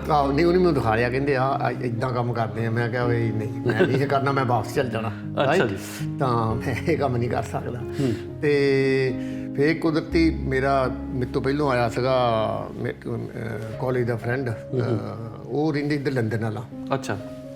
ਤੇ ਮੈਂ ਉਹਨਾਂ ਨੂੰ ਫੋਨ ਕੀਤਾ ਬਈ ਮੈਂ ਨਹੀਂ ਇੱਥੇ ਰਹਿਣਾ, ਮੈਂ ਤਾਂ ਵਾਪਸ ਚੱਲ ਜਾਣਾ, ਰਾਈਟ। ਤਾਂ ਉਹ ਕਹਿੰਦੇ ਵੀ ਅਸੀਂ ਤੈਨੂੰ ਮਿਲਣ ਆਉਂਦੇ ਆ। ਉਹ ਕਹਿੰਦੇ ਵੀ ਆ ਗਏ ਉਹਨੇ ਜਦੋਂ ਖਾਧਾ ਪੀਤਾ ਬਾਅਦ। ਤੇ ਮੈਂ ਕਿਹਾ ਵੀ ਇਹ ਵੀ ਮੈਨੂੰ ਕਹਿੰਦੇ ਵੀ ਜੇ ਤੂੰ ਇੱਥੇ ਕੰਮ ਨਹੀਂ ਕਰਨਾ, ਨਹੀਂ ਕਰ ਸਕਦਾ, ਤਾਂ ਤੂੰ ਵਾਪਸ ਚੱਲ ਜਾ। ਤੇ ਉਹ ਕਹਿੰਦੇ ਵੀ ਨਹੀਂ, ਜਦੋਂ ਸਾਡਾ ਆਪਣਾ ਜਵਾਨ, ਕਿਉਂਕਿ ਨਹੀਂ ਇਹਦਾ ਇਲਾਜ ਹੈਗਾ, ਤੂੰ ਸਾਡੇ ਕੋਲ ਲੰਡਨ ਚੱਲ, ਉੱਥੇ ਬਹੁਤ ਸੌਖੇ ਕੰਮ ਆ। ਹਾਂਜੀ, ਉੱਥੇ ਫੈਕਟਰੀਆਂ ਦੂਜੀਆਂ ਆ, ਨਹੀਂ ਤੈਨੂੰ ਬਹੁਤ ਸੌਖਾ ਕੰਮ ਦਵਾ ਦੇਵਾਂਗੇ, ਤੂੰ ਚੱਲ। ਤੇ ਮੈਂ ਜਦੋਂ ਆਉਣ ਲੱਗੇ ਉਹਨਾਂ ਦੇ ਨਾਲ ਬਹਿ ਕੇ ਆ ਗਿਆ। ਅੱਛਾ। 2 ਹਫ਼ਤੇ ਬਾਅਦ ਹੀ ਜਦੋਂ ਆਇਆ ਸੀ ਇੱਥੇ ਵੀ ਲੰਡਨ ਦੇ ਨੇੜੇ ਇੱਕ ਟਾਊਨ ਆ ਸਲਾਓ, ਉੱਥੇ ਆ ਗਏ। ਉਹਨੇ ਮੈਨੂੰ ਪਲਾਸਟਿਕ ਦੀ ਫੈਕਟਰੀ ਸੀ, ਉੱਥੇ ਬੈਲਟਾਂ ਬਣਦੀਆਂ ਸੀਗੀਆਂ ਹਾਂਜੀ, ਪਲਾਸਟਿਕ ਦੀਆਂ, ਆਪਣੇ ਬੰਦਿਆਂ ਦੀ ਸੀਗੀ, ਉਹ ਵੀ ਉੱਥੇ ਲਵਾਤਾ। ਉਹ ਬਹੁਤ ਸੌਖਾ ਕੰਮ ਸੀਗਾ ਹੈ ਜੀ। ਮੈਂ ਇੱਕ ਤੇ ਤੁਹਾਨੂੰ ਰੋਕਣਾ ਚਾਹੁੰਦਾ ਇੱਥੇ ਕਿ ਜੇ ਤੁਸੀਂ ਕਦੇ ਸੋਚ ਕੇ ਦੇਖਿਆ ਯਾਰ ਜੇ ਮੈਂ ਵਾਪਸ ਚਲਾ ਜਾਂਦਾ ਉਦੋਂ ਫਿਰ ਕੀ ਬਣਦਾ? ਉਹ ਫਿਰ ਇਹ ਸੀ ਜੇ ਜਾ ਕੇ ਵਾਪਸ ਚੱਲ ਜਾਂਦਾ ਤਾਂ ਫਿਰ ਉਹ ਜਾ ਕੇ ਮਿਹਨਤ ਉਹ ਦੁੱਗਣੀ ਕਰਨੀ ਸੀ ਜਿਹੜੀ ਪਹਿਲਾਂ ਕਰਦੇ ਸੀਗੇ, ਹੈ ਕਿ ਨਹੀਂ। ਸੋ ਇਹ ਤਾਂ ਨਹੀਂ ਸੀ ਵੀ ਰੋਣਾ ਵੀ ਸੀਗਾ ਵੀ ਹਾਂ, ਪਰ ਸਾਡੇ ਪਿੰਡ ਇੱਕ ਪਹਿਲੋਂ ਬੰਦਾ ਗਿਆ ਸੀ, ਉਹ ਮੁੜ ਕੇ ਆ ਗਿਆ। ਅੱਛਾ। ਉਹਨੂੰ ਪਿੰਡ ਦੇ ਸਾਰੇ ਗਾਲਾਂ ਕੱਢਦੇ ਸੀਗੇ ਵੀ ਇਹ ਬਲੈਕ 'ਚੋਂ ਮੁੜ ਕੇ ਆ ਗਿਆ, ਆਣ ਕੇ ਹਲ ਵਾਹੁਣ ਡਿਆ, ਹੁਣ ਉਹਦੀ ਹਾਲਤ ਉਹ ਸੋ ਤੁਹਾਡੇ ਸਾਹਮਣੇ ਅੱਖਾਂ ਦੇ ਉਹ ਐਗਜ਼ਾਮਪਲ ਸੀਗਾ ਵੀ ਜਿਵੇਂ ਮੁੜ ਕੇ ਗਿਆ ਤਾਂ ਆ ਤੇ ਨਹੀਂ ਗਿਆ ਤਾਂ ਆ ਹਾਂਜੀ। ਤੇ ਪਰ ਫਿਰ ਉਹਨਾਂ ਨੇ ਮੇਰੀ ਹੈਲਪ ਕੀਤੀ, ਹਾਂਜੀ। ਅੱਛਾ। ਤੇ ਕੰਮ ਤੇ ਲਵਾਇਆ, ਫਿਰ ਬਸ ਉੱਥੋਂ ਗਾਂ ਸੋ ਸਲਾਓ ਦੇ ਵਿੱਚ ਤੁਸੀਂ ਦੱਸਿਆ ਵੀ ਹਾਂਜੀ ਸਲਾਓ ਦੇ ਵਿੱਚ ਤੁਸੀਂ ਆਪਦਾ ਸਲਾਓ 'ਚ ਪਹਿਲਾਂ ਕੰਮ ਕੀਤਾ, ਥੋੜ੍ਹਾ ਚਿਰ ਹੀ ਕੀਤਾ ਉੱਥੇ। ਮੈਂ ਕੀਤਾ 6 ਮਹੀਨੇ ਕੰਮ, ਬਾਅਦ 'ਚ ਮੈਂ ਆ ਗਿਆ ਇੱਧਰ ਸਾਊਥ, ਜਿਹੜੀ ਜਿੱਥੇ ਸਭ ਤੋਂ ਜਿੱਦਾਂ ਸਰੀ ਵਾਂਗੂ ਸਾਰੇ ਇੰਡੀਆ ਨੇ ਆ, ਉਹਦੇ ਨੇੜੇ ਇੱਕ ਫੈਕਟਰੀ ਸੀ। ਫਿਰ 1 ਸਾਲ ਉੱਥੇ ਕੀਤਾ, 1.5 ਸਾਲ ਬਾਅਦ 'ਚ ਫਿਰ ਮੈਂ ਛੋਟੀ ਜਿਹੀ ਆਪਣੀ ਕਾਰਨਰ ਸ਼ਾਪ ਲੈ ਲਈ ਜੀ। ਤੁਸੀਂ ਦੱਸਿਆ ਕਿ ਜੇ ਸਲਾਓ ਦੇ ਵਿੱਚ ਤੁਸੀਂ ਆਪਦੇ ਕਰੀਅਰ ਦੀ ਸ਼ੁਰੂਆਤ ਕੀਤੀ, ਪਹਿਲਾਂ ਤੁਸੀਂ ਬੈਲਟਾਂ ਦੀ ਫੈਕਟਰੀ ਦੇ ਵਿੱਚ ਕੰਮ ਕੀਤਾ, ਪਲਾਸਟਿਕ ਦੀਆਂ ਬੈਲਟਾਂ ਜਿੱਥੇ ਬਣਦੀਆਂ ਸੀਗੀਆਂ। ਉਸ ਤੋਂ ਬਾਅਦ ਫਿਰ ਅਗਲਾ ਸਟੈਪ ਕੀ ਸੀਗਾ? ਉਸ ਤੋਂ ਬਾਅਦ ਫਿਰ ਮੈਂ ਮੂਵ ਕਰ ਗਿਆ ਸਾਊਥ ਹਾਲ। ਅੱਛਾ ਜੀ। ਹਾਂਜੀ। ਤੇ ਉੱਥੇ ਫਿਰ ਇੱਕ ਸੈਂਡਰਸਨ ਵਾਲਪੇਪਰ ਫੈਕਟਰੀ ਸੀ, ਜਿੱਥੇ ਘਰਾਂ ਦਾ ਪੇਪਰ ਲੱਗਦਾ ਹੈ, ਵਾਲਪੇਪਰ, ਹਾਂ, ਜਿਹੜਾ ਕੰਧਾਂ ਤੇ ਲੱਗਦਾ। ਕੰਧਾਂ ਲਾ ਉੱਥੇ 1.5 ਸਾਲ 2 ਸਾਲ ਉੱਥੇ ਕੰਮ ਕੀਤਾ। ਅੱਛਾ ਜੀ। ਤੇ 1970 ਦੇ ਵਿੱਚ ਫਿਰ ਮੈਂ ਆਪਣੀ ਕਾਰਨਰ ਸ਼ਾਪ ਲੈ ਲਈ, ਇੱਕ ਅੱਛਾ ਛੋਟੀ ਸ਼ਾਪ। ਹਾਂ ਹਾਂ। ਤੇ although I was not permanent residence there, but ਮੈਂ ਪੈਸੇ ਜੋੜੇ ਤਾਂ ਆਪਣੀ ਇੱਕ ਸ਼ਾਪ ਲੈ ਲਈ ਉੱਥੇ, ਹਾਂਜੀ। ਹਾਂਜੀ। ਤੇ ਅੱਛਾ, ਕਿੰਨੇ ਦੀ ਆਈ ਸ਼ਾਪ? ਉਹ ਉਹਨਾਂ ਦਿਨਾਂ 'ਚ ਸਸਤੀ ਸੀਗੀ, 4-5 ਹਜ਼ਾਰ ਪਾਉਂਡ ਲੀਜ਼ ਤੇ, ਫ੍ਰੀ ਹੋਲਡਿੰਗ ਲੀਜ਼ ਤੇ ਲੈ ਲਈ, ਹਾਂਜੀ। ਲੀਜ਼ ਤੇ ਲੈ ਲਈ 4-5 ਹਜ਼ਾਰ ਪਾਉਂਡ ਦੀ। ਹਾਂਜੀ। ਤੁਸੀਂ ਜਦੋਂ ਫੈਕਟਰੀ ਦੇ ਵਿੱਚ ਕੰਮ ਕਰਦੇ ਸੀ, ਕਿੰਨੇ ਪੈਸੇ ਬਣਾਉਂਦੇ ਸੀ?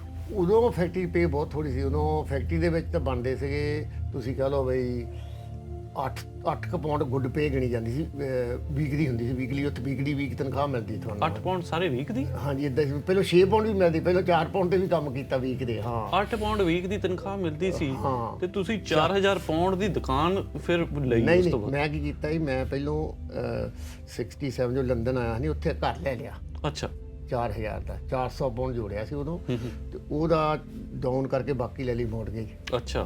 ਉਹ 1970 ਚ ਜਗੰਡਾ ਤੋਂ ਆਏ ਸੀ, ਕਿੰਨੀਆਂ ਤੋਂ, ਜੋ ਐਡੀ ਮਹੀਨੇ ਕੱਢਤੇ ਸਾਰੇ ਬੰਦੇ, ਹੈ ਨੀ। ਉਹ ਕੈਸ਼ ਸੂਟਕੇਸ ਭਰ ਕੇ ਲਿਆਏ ਸੀ ਉੱਥੋਂ, ਨੋਟਾਂ ਦੇ। ਅੱਛਾ। ਤੇ ਉਹਨਾਂ ਨੇ ਮੇਰਾ ਘਰ ਜਿਹੜਾ ਉਹ 11000 ਦਾ ਲੈ ਲਿਆ। 4000 ਦਾ ਘਰ 11000 ਦਾ। ਤੇ ਉੱਥੋਂ 7000 ਪਾਉਂਡ ਬਚ ਗਿਆ, ਫਿਰ ਉੱਥੋਂ ਕੰਮ ਸ਼ੁਰੂ ਹੋ ਗਿਆ।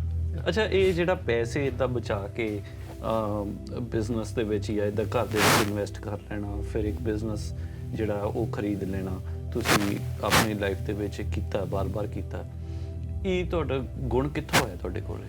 ਇਹ ਤੁਸੀਂ ਕਹਿੰਦੇ ਪਹਿਲਾਂ ਹੁੰਦੇ, ਜਿੱਦਾਂ ਹੁਣ ਮੈਂ ਤੁਹਾਨੂੰ ਦੱਸਦਾ, ਥੋੜ੍ਹੀ ਜਿਹੀ ਫਿਰ ਲੌਂਗ ਸਟੋਰੀ ਹੋ ਜਾਂਦੀ ਆ। ਜੋ ਇੰਡੀਆ ਵੀ ਸੀਗੇ, ਜੋ ਪੜ੍ਹਦੇ ਸੀਗੇ, ਖੇਤੀ ਤਾਂ ਕਰਦੇ ਹੀ ਕਰਦੇ, ਜੋ ਅੱਜ ਕੱਲ੍ਹ ਸਾਰੇ ਜੱਟਾਂ ਨੂੰ ਕਹਿੰਦੇ ਆ ਵੀ ਤੁਸੀਂ ਸਬਜ਼ੀਆਂ ਲਾਵੋ, ਆਹ ਕਰੋ। ਮੈਂ ਉਹਨਾਂ ਦਿਨਾਂ 'ਚ ਇਹ ਕੰਮ ਕਰਦਾ ਹੁੰਦਾ ਜਦੋਂ ਮੈਂ ਪੜ੍ਹਦੇ ਵੀ ਸੀਗੇ, ਖੇਤੀ ਵੀ ਕਰਦੇ। ਹਾਂ, ਸਬਜ਼ੀ ਲਾਉਣੀ, ਜਿਹੜੇ ਖੂਹ ਦੇ ਨੇੜੇ 4 ਕਨਾਲ ਜਾਂ ਸੀਗੀ ਥਾਂ, ਹੈ ਨਹੀਂ, ਉੱਥੇ ਭਿੰਡੀਆਂ ਤੋਰੀਆਂ ਲਾ ਦੇਣੀਆਂ, ਬਤਾਊਂ ਲਾ ਦੇਣੇ, ਹਾਂਜੀ।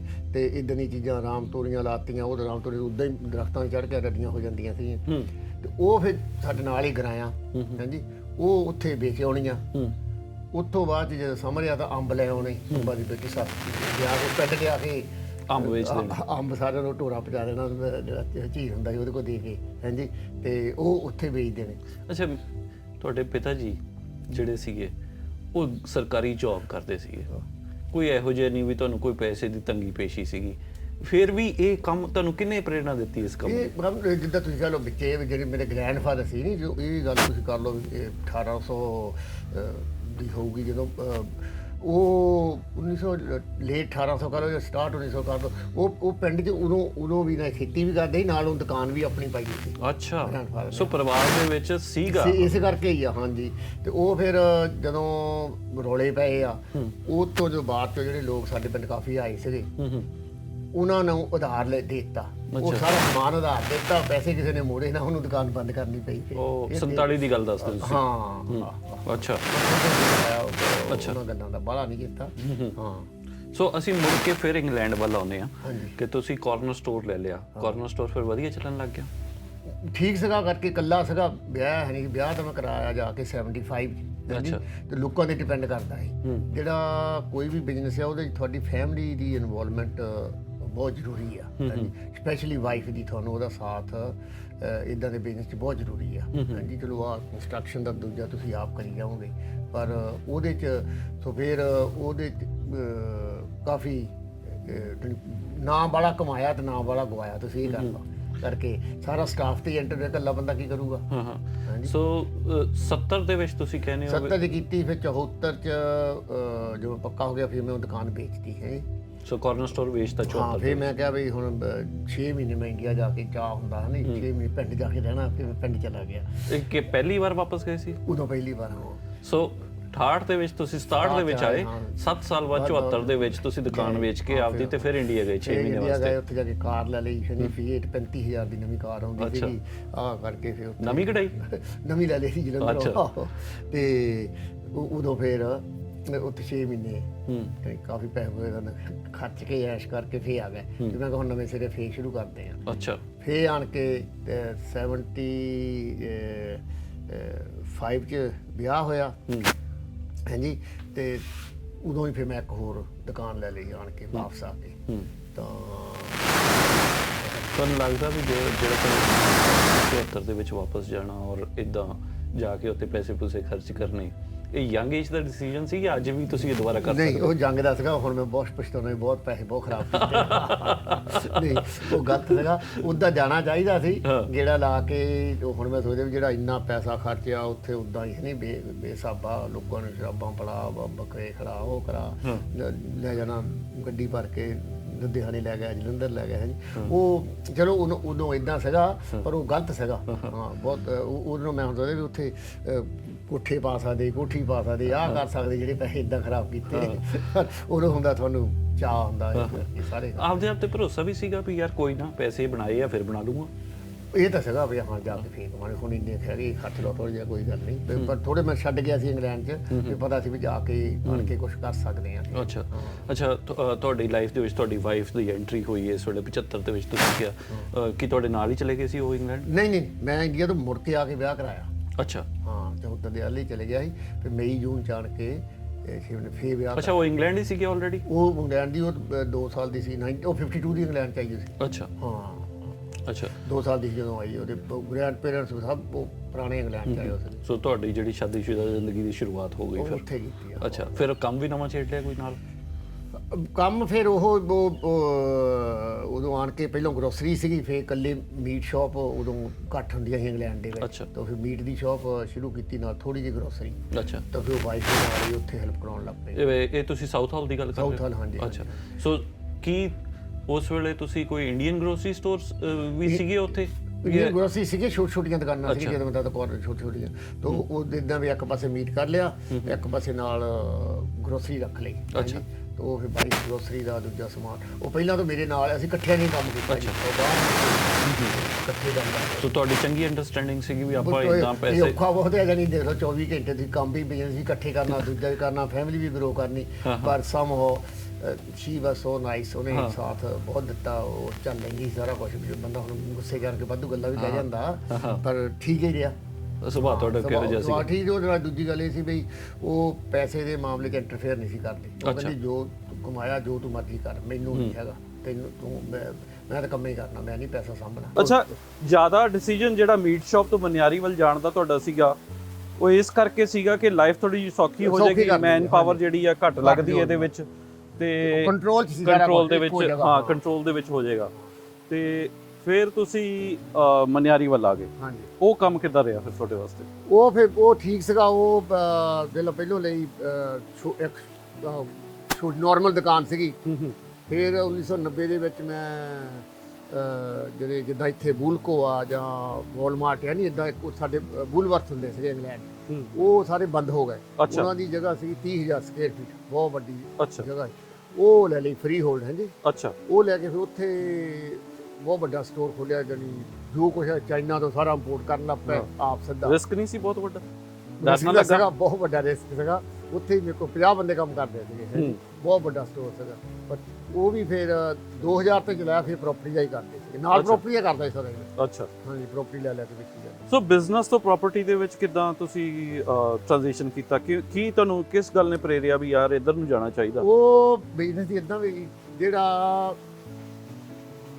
ਸ਼ੌਪ ਕਰਦੇ ਆ ਤੁਸੀਂ ਉੱਦਾਂ ਕਰਦੇ ਆ ਹਾਂਜੀ ਉਹ ਹੈਗੀ ਤੁਹਾਨੂੰ ਰੈਗੂਲਰ ਇਨਕਮ ਆਈ ਜਾਂਦੀ ਹੈ ਜਿੰਨੀ ਕੁ ਆਉਣੀ ਉਨੀ ਹੀ ਆਉਣੀ ਹੈ ਹਾਂਜੀ ਕੁਦਰਤੀ ਗੱਲ ਹੈ ਸੇਲ ਵੀ ਉੱਥੇ ਟਿਕ ਜਾਂਦੀ ਆ ਸੋ ਤੁਹਾਨੂੰ ਵੀਕ ਦਾ ਜੇ 500 ਬਚਿਆ ਤਾਂ 500 ਹੀ ਬਚਣਾ ਜਿਹੜੀ ਪ੍ਰਾਪਰਟੀ ਆ ਇਹ ਤੁਸੀਂ ਇੱਕ ਡੀਲ ਕੀਤੀ ਇਹਦੇ 'ਚ ਤੁਹਾਨੂੰ 5000 ਵੀ ਬਚ ਸਕਦਾ 10000 ਵੀ ਬਚ ਸਕਦਾ 50000 ਵੀ ਲੱਖ ਵੀ ਜਿਹੜੀ ਡਿਪੈਂਡ ਕਰਦਾ ਹੈ ਉਹ ਇਕੱਠਾ ਲੰਮਸਮ ਆ ਜਾਂਦਾ ਇਹ ਮਾਰਜਨ ਦਾ ਫਰਕ ਹੈ। ਤੁਸੀਂ ਇਦਾਂ ਆਪਣੀ ਲਾਈਫ ਦੇ ਵਿੱਚ ਬਹੁਤ ਸਾਰੇ ਬਿਜ਼ਨੈਸਸ ਇੱਕ ਬਿਜ਼ਨਸ ਤੋਂ ਦੂਸਰੇ ਬਿਜ਼ਨਸ ਦੂਸਰੇ ਤੋਂ ਤੀਸਰੇ ਬਿਜ਼ਨਸ ਇਦਾਂ ਕਰਨਾ ਔਰ ਸਕਸੈਸਫੁਲ ਹੋਣਾ ਕੋਈ ਸੌਖੀ ਗੱਲ ਨਹੀਂ ਦੁਨੀਆ ਬਹੁਤ ਅਟੈਂਪਟ ਕਰਦੀ ਹੈ ਔਰ ਸਕਸੈਸਫੁਲ ਹੋਣਾ ਚਾਹੁੰਦੀ ਹੈ ਪਰ ਹਰ ਬੰਦਾ ਹੁੰਦਾ ਨਹੀਂ ਸਕਸੈਸਫੁਲ ਤੁਸੀਂ ਕਿੱਦਾਂ ਆਪਦੀ ਲਾਈਫ ਦੇ ਵਿੱਚ ਆਪਣੇ ਆਪ ਨੂੰ ਹੁਣ ਮੁੜ ਕੇ ਦੇਖਦੇ ਹੋ ਕਿ ਕੀ ਕਾਰਨ ਸੀ ਤੁਹਾਡੇ ਸਕਸੈਸਫੁਲ ਹੋਣ ਦੇ ਕਿ ਤੁਸੀਂ ਆਪਦੀਆਂ ਅੱਖਾਂ ਤੇ ਆਪਣੇ ਕੰਨ ਹਮੇਸ਼ਾ ਖੁੱਲੇ ਰੱਖਣੇ ਆਪਦੀ ਓਪਰਚੁਨਿਟੀ ਵਾਸਤੇ ਲੱਭਦੇ ਰਹਿਣਾ ਕਿ ਕਿੱਧਰ ਓਪਰਚੁਨਿਟੀ ਹੈ ਕਿੱਥੋਂ ਪੈਸਾ ਬਣ ਸਕਦਾ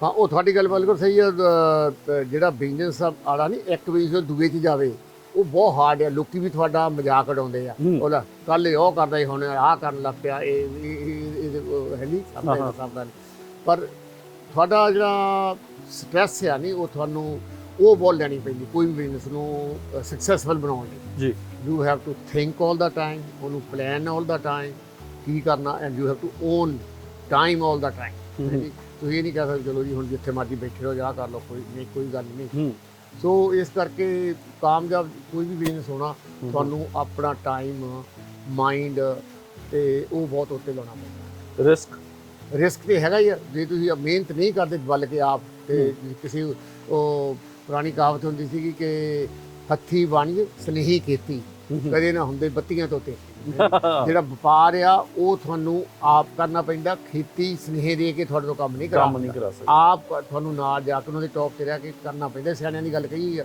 ਸੋ ਇਹ ਦੋਹਾਂ ਗੱਲਾਂ ਦੇ ਵਿੱਚ ਵਪਾਰ 'ਚ ਵੀ ਤੇ ਖੇਤੀ 'ਚ ਵੀ ਤੁਹਾਨੂੰ ਆਪ ਉੱਥੇ ਰਹਿ ਕੇ ਕਰਨਾ ਪੈਂਦਾ ਜੀ ਅੱਛਾ ਇੰਗਲੈਂਡ ਦੀ ਆਪਾਂ ਗੱਲ ਕਰੀਏ ਕਿ ਤੁਸੀਂ ਇੰਗਲੈਂਡ ਦੇ ਵਿੱਚ ਦੱਸਿਆ ਕਿ ਪ੍ਰਾਪਰਟੀ ਦੇ ਵਿੱਚ ਫਿਰ ਤੁਸੀਂ ਕਦਮ ਰੱਖ ਲਿਆ ਪ੍ਰਾਪਰਟੀ ਵੱਲ ਆ ਗਏ ਕਿ ਹੁਣ ਵੀ ਪ੍ਰਾਪਰਟੀ ਦਾ ਕੰਮ ਕਰਾਂਗੇ ਪ੍ਰਾਪਰਟੀ ਦੇ ਕੰਮ ਦੇ ਵਿੱਚ ਫਿਰ ਲਾਹਾ ਮਿਲਿਆ ਚੰਗਾ ਠੀਕ ਸੀ ਮੈਂ ਇਹ ਕਹੂੰਗਾ ਵੀ ਇੰਗਲੈਂਡ ਦੇ ਵਿੱਚ ਤਾਂ ਬਹੁਤ ਗੁੱਡ ਰਿਹਾ ਵੈਰੀ ਨਾਈਸ ਹਾਂਜੀ ਫਿਰ ਜਦੋਂ ਇੱਥੇ ਆਏ ਆ ਇੱਥੇ 205 ਚ 15 ਸਾਲ ਪਹਿਲਾਂ ਪੈਸੇ ਲਾਏ ਜ਼ਮੀਨ ਲਈ ਥੋੜੀ ਹਾਂਜੀ ਤਾਂ ਇੱਥੇ ਡਿਫਰੈਂਟ ਸਟਾਈਲ ਸੀ ਉੱਥੇ ਸਾਡੇ ਹੈਗਾ ਵੀ ਇੱਕ ਬਿਲਡਿੰਗ ਲੈ ਲਈ ਉਹਨੂੰ ਰੈਨੋਵੇਟ ਕਰਕੇ ਤੁਸੀਂ ਉਹਦੀ ਫਲੈਟ ਬਣਾਤੇ ਤੁਹਾਨੂੰ ਪਤਾ ਵੀ ਜੇ 10000 ਫਲੈਟ ਦਾ ਬਣਿਆ 4 ਫਲੈਟ ਨਾਲ 40000 ਪਾਉਂਡ ਪ੍ਰੋਫਿਟ ਆ ਗਿਆ ਇੱਥੇ ਜਿਹੜਾ ਆ ਇਹ ਤਰੀਕਾ ਹੋਰ ਸੀਗਾ ਇੱਥੇ ਰੈਨੋਵੇਸ਼ਨ ਨਹੀਂ ਨਵੀਂ ਕੰਸਟਰਕਸ਼ਨ ਆ ਸਾਰੀ ਹਾਂਜੀ ਫਿਰ ਇੱਥੇ ਜਿਹੜੇ ਸਿਟੀ ਦੇ ਪਲੈਨਿੰਗ ਦੇ ਪ੍ਰੋਸੀਜਰ ਉਹ ਬਹੁਤ ਲੰਮੇ ਆ ਹਾਂਜੀ ਹੁਣ ਅੱਜ ਕੋਈ ਤੁਸੀਂ ਪ੍ਰੋਜੈਕਟ ਲੈਂਦੇ ਆ ਮੰਨ ਲਓ ਲੈਂਡ ਤੁਸੀਂ ਲੈ ਕੇ ਉਹ ਭਾਵੇਂ ਉਹਦੀ ਜ਼ੋਨਿੰਗ ਹੈਗੀ ਆ ਡਿਵੈਲਪਮੈਂਟ ਦੀ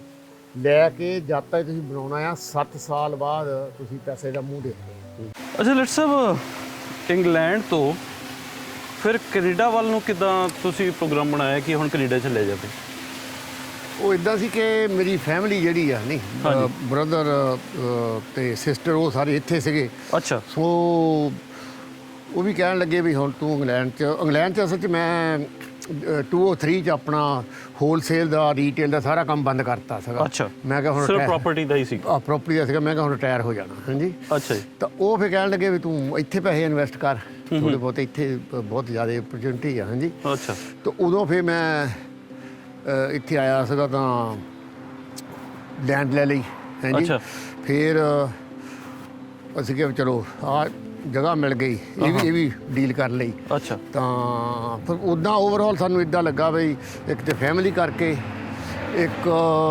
ਲਿਵਿੰਗ ਵਾਈਜ਼ ਜਾਂ ਫੈਸਿਲਿਟੀਜ਼ ਵਾਈਜ਼ ਇਹ ਮਚ ਬੈਟਰ ਆ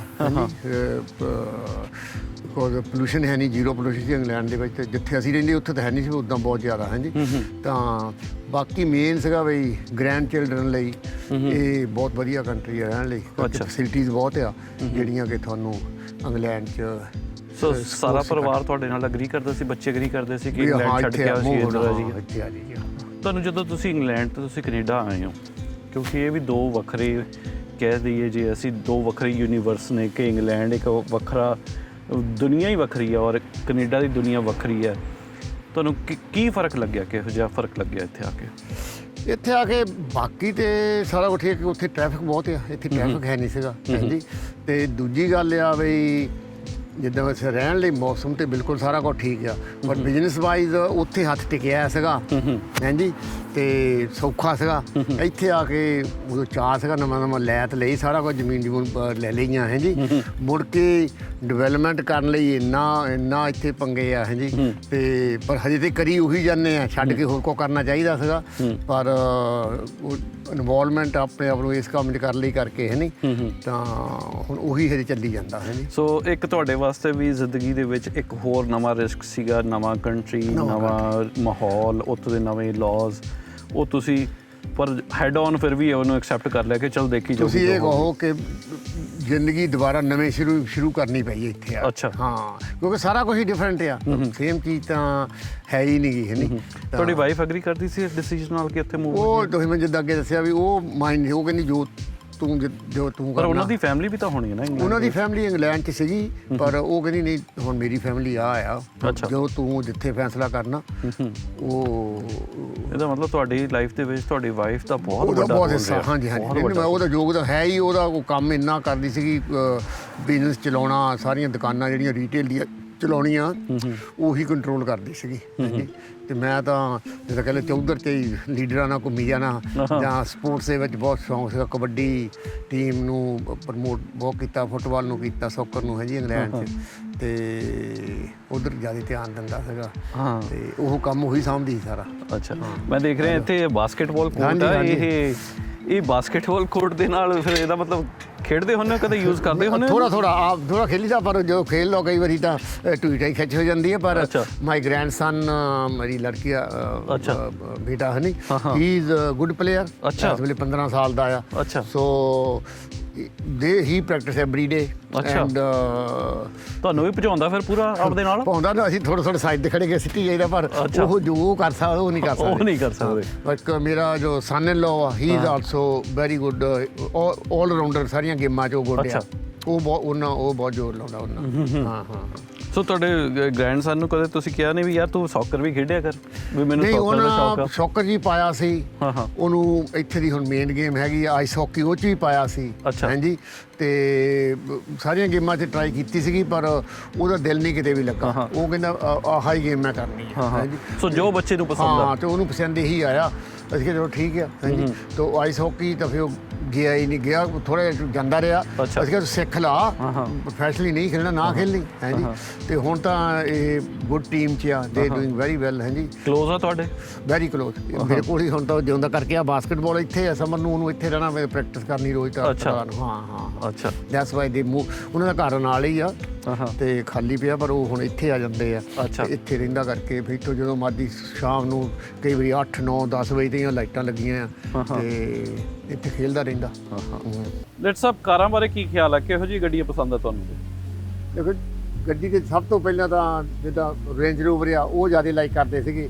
ਫਿਰ ਜਦੋਂ ਨਵੇਂ ਮਾਡਲ ਆ ਜਾਂਦੇ, ਜਾਂ ਨਵੇਂ ਥੋੜੀ 4 ਪੈਸੇ ਜ਼ਿਆਦਾ ਹੋ ਜਾਂਦੇ ਤੁਹਾਡੇ ਕੋਲ, ਫਿਰ ਬੈਂਟਲੀ ਲੈ ਲਈ, ਫਿਰ ਰੋਲਸ ਰਾਇਸ ਲੈ ਲਈ, ਪਰ ਚਲਾਉਣ ਨੂੰ ਜਿਹੜੀਆਂ ਨਾਰਮਲ ਗੱਡੀਆਂ ਉਹਨਾਂ 'ਚ ਰੇਂਜ ਰੋਵਰ ਤੇ ਬੈਂਟਲੀ ਜ਼ਿਆਦਾ। ਇਹ ਜਿਹੜੀ ਆ ਇਹ ਹੈਗੀ ਬਈ ਵੀਕਐਂਡ ਤੇ ਬਾਹਰ ਜਾਣਾ ਤੁਸੀਂ ਤਾਂ ਉੱਥੇ। ਹੁਣ ਇਸ ਵੇਲੇ ਤੁਹਾਡੇ ਗਰਾਜ ਦੇ ਵਿੱਚ ਮੈਂ 2 ਗੱਡੀਆਂ ਦੇਖੀਆਂ, ਰੇਂਜ ਰੋਵਰ ਖੜੀ ਆ ਹਾਂਜੀ, ਤੇ ਰੋਲਸ ਰਾਇਸ ਖੜੀ ਆ, ਤੇ ਬੈਂਟਲੀ ਤੁਸੀਂ ਕੀ ਰਿਪੇਅਰ ਵਾਸਤੇ ਗਈ ਹੋਈ? ਬੈਂਟਲੀ ਜਾਂ ਥੋੜਾ ਜਿਹਾ ਕਿਸੇ ਨੇ ਠੋਕਤੀ ਸੀਗੀ, ਤਾਂ ਉਹ ਐਕਸੀਡੈਂਟ ਹੋ ਗਿਆ ਹਾਂਜੀ, ਉਹ ਗਈ ਆ ਹਾਂਜੀ। ਅੱਛਾ, ਤਾਂ ਇਸ ਕਰਕੇ ਅੱਛਾ, ਆਓ ਤੁਹਾਨੂੰ ਗੇੜਾ ਦਿੰਦੇ ਆ। ਠੀਕ ਹੈ, ਥੈਂਕ ਯੂ।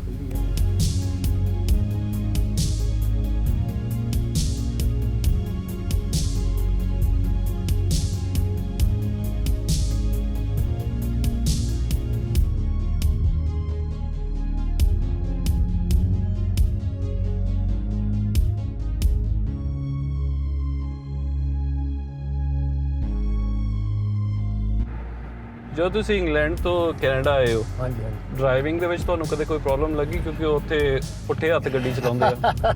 ਪੁੱਠੇ ਨਹੀਂ, ਅਸੀਂ ਉਹਨੂੰ ਕਹਿੰਦੇ ਵੀ ਉਹ ਸਿੱਧੇ ਹੱਥ ਆ, ਇੱਥੇ ਪੁੱਠੇ ਹੱਥ ਆ। ਅੱਛਾ, ਇਹ ਪੁੱਠੇ ਹੱਥ ਕਰਕੇ ਇੰਗਲੈਂਡ 'ਚ, ਇੰਡੀਆ 'ਚ ਸਾਰੇ ਰਾਈਟ ਹੈਂਡ ਡਰਾਈਵ ਆ, ਰਾਈਟ। ਅੱਛਾ, ਤਾਂ ਇੱਥੇ ਆਣ ਕੇ ਲੈਫਟ ਹੈਂਡ ਡਰਾਈਵ ਤੇ ਜ਼ਰੂਰ ਲੱਗਾ ਵੀ ਪੁੱਠੇ ਹੱਥ ਚਲਾਉਂਦੇ ਆ, ਤੇ ਕਈ ਵਾਰੀ ਸੜਕ ਦੇ ਉਹ ਦੂਏ ਪਾਸੇ ਗੱਡੀ ਕਈ ਵਾਰੀ ਚਲਾਈ ਪਹਿਲੋਂ। ਅੱਛਾ, ਹੁਣ ਫੇਰ ਜੋ ਇੱਥੋਂ ਬਾਅਦ ਇੰਗਲੈਂਡ 'ਚ ਜਾਂਦੇ ਸੀਗੇ, ਉੱਥੇ ਦੂਏ ਪਾਸੇ ਚਲਾ ਹੋ ਜਾਂਦੀ ਸੀਗੀ। ਅੱਛਾ, ਤਾਂ ਇਸ ਕਰਕੇ ਫਰਕ ਇਹਦਾ ਬਹੁਤ। ਆ ਮੇਰੀ ਲੜਕੀ ਦਾ ਘਰ ਆ। ਅੱਛਾ, ਆ ਜਿਹੜਾ ਠੀਕ ਹੈ।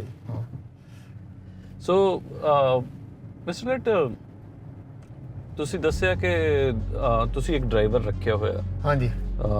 ਆਪ ਡਰਾਈਵ ਘੱਟ ਹੀ ਕਰਦੇ ਹੋ ਤੁਸੀਂ ਹੁਣ, ਪਰ ਕੀ ਕਦੇ ਜੀ ਕਰਦਾ ਵੀ ਯਾਰ ਇਕੱਲੇ ਹੀ ਜਾ ਕੇ ਆਪਣਾ ਗੱਡੀ ਕੱਢ ਕੇ ਕਿਤੇ ਗੀੜੀ ਗੂੜੀ ਲਾ ਕੇ ਆਵੇ? ਨਹੀਂ, ਜਿਹੜੀ ਨਾਰਮਲ ਕਾਰ ਹੈ ਜਿੱਦਾਂ ਰੇਂਜ ਰੋਵਰ ਲਾ ਲਓ, ਬੈਂਟਰੀ, ਉਹ ਤਾਂ ਮੈਂ ਆਪ ਹੀ ਚਲਾਉਣਾ। ਅੱਛਾ।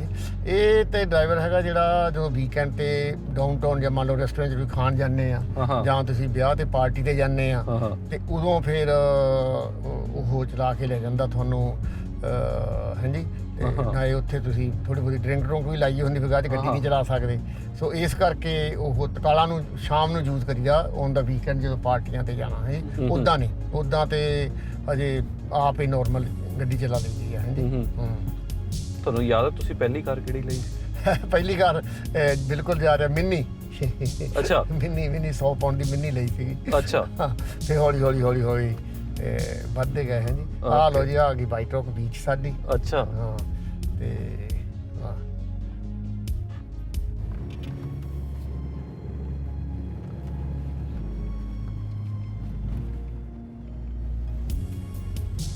ਅੱਜ ਦਿਨ ਵੀ ਕੁਦਰਤੀ ਬਹੁਤ ਸੋਹਣਾ, ਵੈਰੀ ਨਾਈਸ ਡੇ।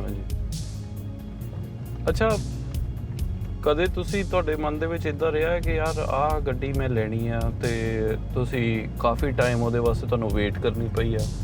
ਕੁਝ ਗੱਡੀਆਂ ਦਾ ਗੋਲ ਬਣਾ ਕੇ ਕਦੇ ਤੁਸੀਂ ਦੇਖਿਆ ਵੀ ਮੈਂ ਯਾਰ ਉਹ ਚੀਜ਼ ਲੈਣੀ ਆ, ਉਹਦੇ ਵਾਸਤੇ ਮੈਂ ਹੋਰ ਹਾਰਡ ਕੰਮ ਕਰਨਾ?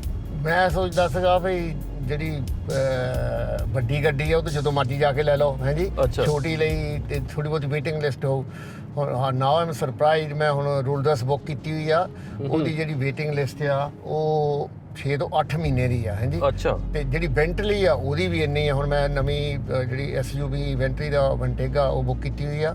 ਉਹ ਕਹਿੰਦੇ ਆ ਬਈ ਜਨਵਰੀ ਜਾਂ ਫਰਵਰੀ 'ਚ ਅਗਲੇ ਸਾਲ ਮਿਲੂਗੀ। ਬੁਕਿੰਗ ਕੀਤੀ, ਪੈਸੇ ਡਿਪੋਜ਼ਿਟ ਦਿੱਤਾ, ਸਾਰਾ ਕੀਤਾ। ਇੱਦਾਂ ਹੀ ਰੋਲਸ ਰਾਇਸ ਦਾ ਆ। ਹਾਂਜੀ। ਰੋਲਸ ਰਾਇਸ ਦਾ ਪਹਿਲੋਂ ਸੀਗੀ ਵੀ ਅਕਤੂਬਰ 'ਚ ਡਿਲੀਵਰੀ ਆ ਜਾਊਗੀ। ਹੁਣ ਉਹ ਕਹਿੰਦੇ ਹੋ ਸਕਦਾ ਡਿਲੀਵਰੀ ਲੇਟ ਹੋ ਜਾਵੇ, ਹੋ ਸਕਦਾ ਦਸੰਬਰ 'ਚ ਮਿਲੂਗੀ। ਉਹ ਇਹ ਅਸੀਂ ਸੋਚਦੇ ਵੀ ਵੱਡੀਆਂ ਗੱਡੀਆਂ ਇਹਨਾਂ ਨੂੰ ਇੰਨੀ ਕਿੱਥੇ ਡਿਮਾਂਡ ਹੈ। ਉਹ ਵੱਡੀਆਂ ਦੀ ਜ਼ਿਆਦਾ ਡਿਮਾਂਡ ਹੈ ਅੱਜ ਕੱਲ੍ਹ। ਪਤਾ ਨਹੀਂ, ਜਿੱਦਾਂ ਕਹਿ ਲਓ ਤੁਸੀਂ ਵੀ ਲੋਕਾਂ ਕੋਲ ਪੈਸਾ ਜ਼ਿਆਦਾ ਆ ਗਿਆ। ਤੇ ਇੱਕ ਕੋਵਿਡ ਕਰਕੇ ਜਿਹੜੀ ਮੈਨੂਫੈਕਚਰਿੰਗ ਆ ਉਹਦੇ ਤੇ ਵੀ ਬਹੁਤ ਅਸਰ ਪਿਆ। ਹਾਂਜੀ। ਸਲੋ ਡਾਊਨ ਹੋ ਗਈ ਮੈਨੂਫੈਕਚਰਿੰਗ। So that's why. ਤੁਹਾਨੂੰ ਲੱਗਦਾ ਕਿ ਤੁਹਾਡੇ ਕੋਲ ਇੰਨਾ ਪੈਸਾ ਹੋਣ ਕਰਕੇ ਕਈ ਵਾਰ ਲੋਕ ਤੁਹਾਨੂੰ ਅਨਫੇਅਰਲੀ ਟਾਰਗੇਟ ਵੀ ਕਰਦੇ ਆ ਕਿ ਸ਼ੋਹਰਤ ਦਾ ਜਾਂ ਦੌਲਤ ਦਾ ਇਹ ਡਾਊਨ ਸਾਈਡ ਵੀ ਹੈਗਾ? ਮੇਰਾ ਖਿਆਲ ਮੈਨੂੰ ਇੰਨਾ ਨਹੀਂ ਜ਼ਿਆਦਾ ਲੱਗਾ ਕਿ ਇੰਗਲੈਂਡ 'ਚ ਥੋੜ੍ਹਾ ਬਹੁਤਾ ਜ਼ਰੂਰ ਜ਼ਿਆਦਾ ਥੋੜ੍ਹੀ ਜੈਲਸ ਲੋਕ ਕਰਦੇ ਸੀਗੇ। ਹਾਂ। ਇੱਥੇ ਤੇ ਸਰਕਲ ਜਿਹੜਾ ਡਿਪੈਂਡ ਕਰਦਾ ਨਹੀਂ, ਤੁਹਾਡਾ ਜੇ ਸਰਕਲ ਹੈਗਾ ਬਿਜ਼ਨਸ ਵਾਲਿਆਂ ਦਾ ਦੂਜਾ, ਉੱਥੇ ਤਾਂ ਕੋਈ ਨਹੀਂ ਇੱਦਾਂ ਮਾਈਂਡ ਕਰਦਾ। ਹੈ ਜੀ। ਤੇ ਆਮ ਲੋਕਾਂ ਨਾਲ ਫਿਰ ਸਾਡਾ ਬਾਹਰ ਹੀ ਘੱਟ ਪੈਂਦਾ। ਕੀ ਕਰੀਏ।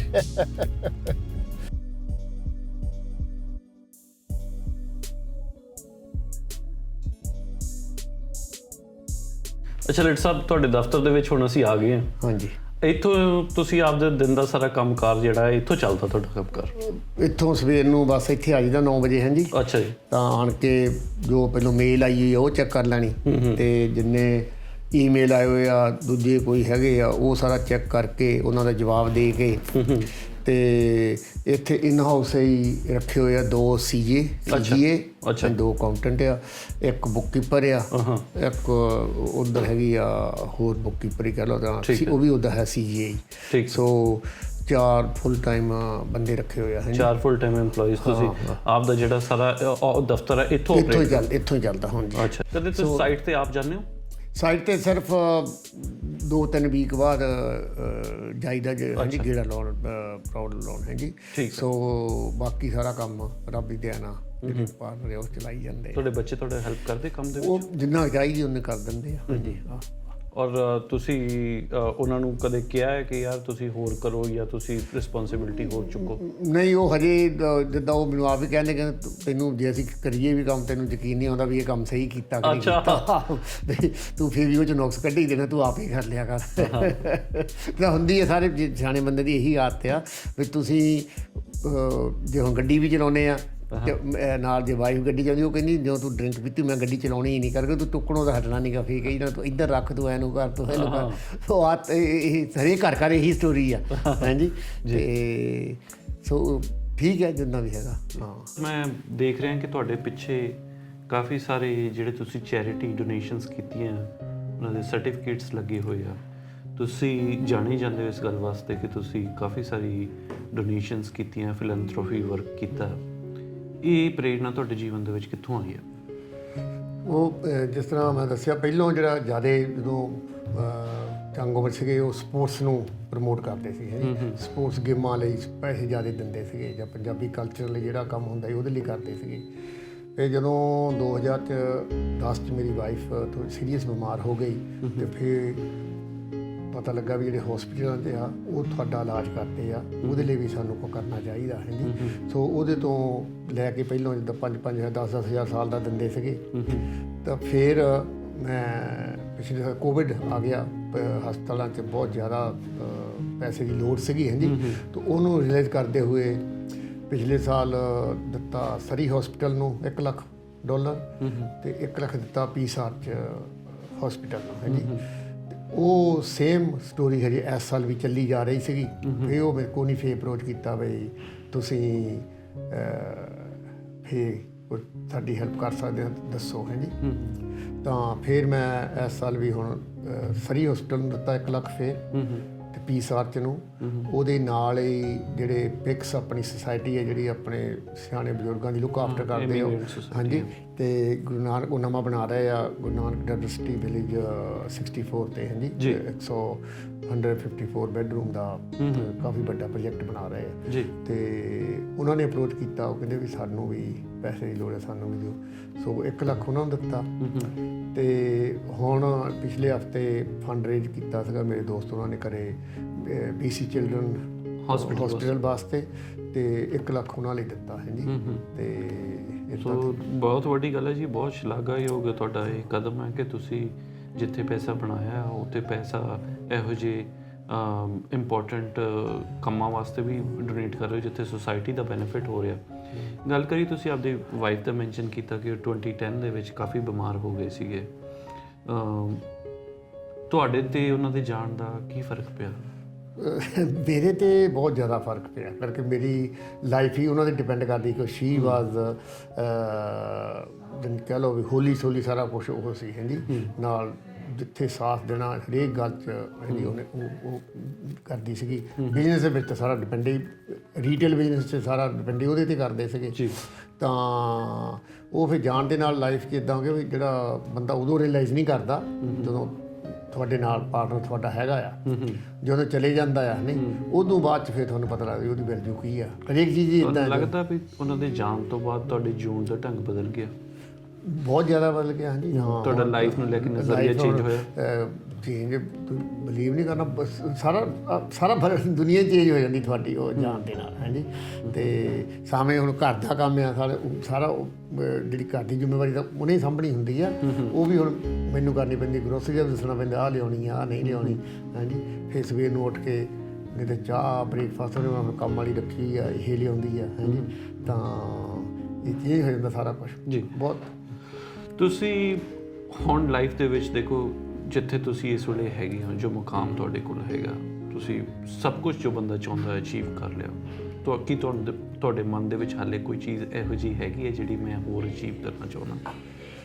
ਨਹੀਂ, ਵਾਹਿਗੁਰੂ ਨੇ ਜਿੰਨਾ ਦਿੱਤਾ, ਜਿੰਨੀ ਲਾਈਫ ਵੀ ਮਾਣੀ ਆ ਇੰਜੋਏ ਕੀਤਾ ਆ, ਨੋ ਪ੍ਰੋਬਲਮ ਨੋ ਡਾਊਟ। ਸਿਰਫ ਇੱਕੋ ਹੀ ਡਾਊਟ ਆ, ਇੱਕੋ ਹੀ ਗਿਲਾ ਆਇਆ ਸ਼ਿਕਵਾ ਵੀ ਜੇ ਉਹ 10 ਸਾਲ ਹੋਰ ਜਾਂ 15 ਸਾਲ ਹੋਰ ਰਹਿ ਜਾਂਦੀ ਨਾਲ। ਹਾਂਜੀ ਅਤੇ ਤੁਹਾਡੀ ਜਿਹੜੀ ਲਾਈਫ ਆ ਉਹ ਬਹੁਤ ਸੋਹਣੀ ਹੁਣ ਜਦੋਂ ਇਕੱਠੇ ਹੁਣ ਜਿੱਦਾਂ ਪਹਿਲੇ ਤੋਂ ਹੀ ਅਸੀਂ ਜਾਣੀ ਜ਼ਿਆਦਾ 15 ਸਾਲ ਤੱਕ ਜਦੋਂ ਹੱਥ ਠੀਕ ਹੋ ਗਿਆ ਪੈਸੇ ਚਾਰ ਆ ਗਏ ਸੀ ਜੀ, ਹਰੇਕ ਸਾਲ 2 ਵਾਰੀ ਸਾਲ ਦੀਆਂ ਹੋਲਡੇ ਜ਼ਰੂਰ ਕਰਦੇ ਸੀਗੇ। ਹਾਂਜੀ ਅਤੇ ਇਕੱਠਿਆਂ ਜਾਣਾ 2-2 ਵੀਕਾਂ 3-3 ਵੀਕਾਂ ਇੰਜੋਏ ਕਰਨਾ। ਤੁਹਾਡਾ ਇੰਜੋਏ ਕਰਨ ਦਾ ਟਾਈਮ ਸੀ? ਹਾਂ ਹੁਣ ਇੰਜੋਏ ਕਰਨ ਦਾ ਟਾਈਮ ਸੀਗਾ। ਅਤੇ ਉਹ ਹੁਣ ਫਿਰ ਇਕੱਲੇ ਬੰਦੇ ਆ ਜਾਂਦੇ, ਕਿਸੇ ਨੂੰ ਨਾਲ ਵੀ ਲੈ ਜਾਓ ਤਾਂ ਉਹ ਗੱਲ ਨਹੀਂ ਬਣਦੀ। ਸੋ ਇਹ ਬਹੁਤ ਵੱਡੀ ਸੈਟਬੈਕ ਲੱਗੀ ਆ। ਹਾਂਜੀ ਅਤੇ ਨਿਆਣੇ ਯੰਗਸਟਰ ਆ, ਤੁਸੀਂ ਜੋ ਤੁਹਾਡੇ ਪਾਰਟਨਰ 'ਤੇ ਇੰਜੋਏ ਕਰ ਸਕਦੇ ਹੋ ਨਿਆਣਿਆਂ ਨਾਲ ਨਹੀਂ ਗੱਲ ਬਣਦੀ। ਅੱਛਾ ਤੁਸੀਂ ਕੀ ਧਾਰਮਿਕ ਹੋ?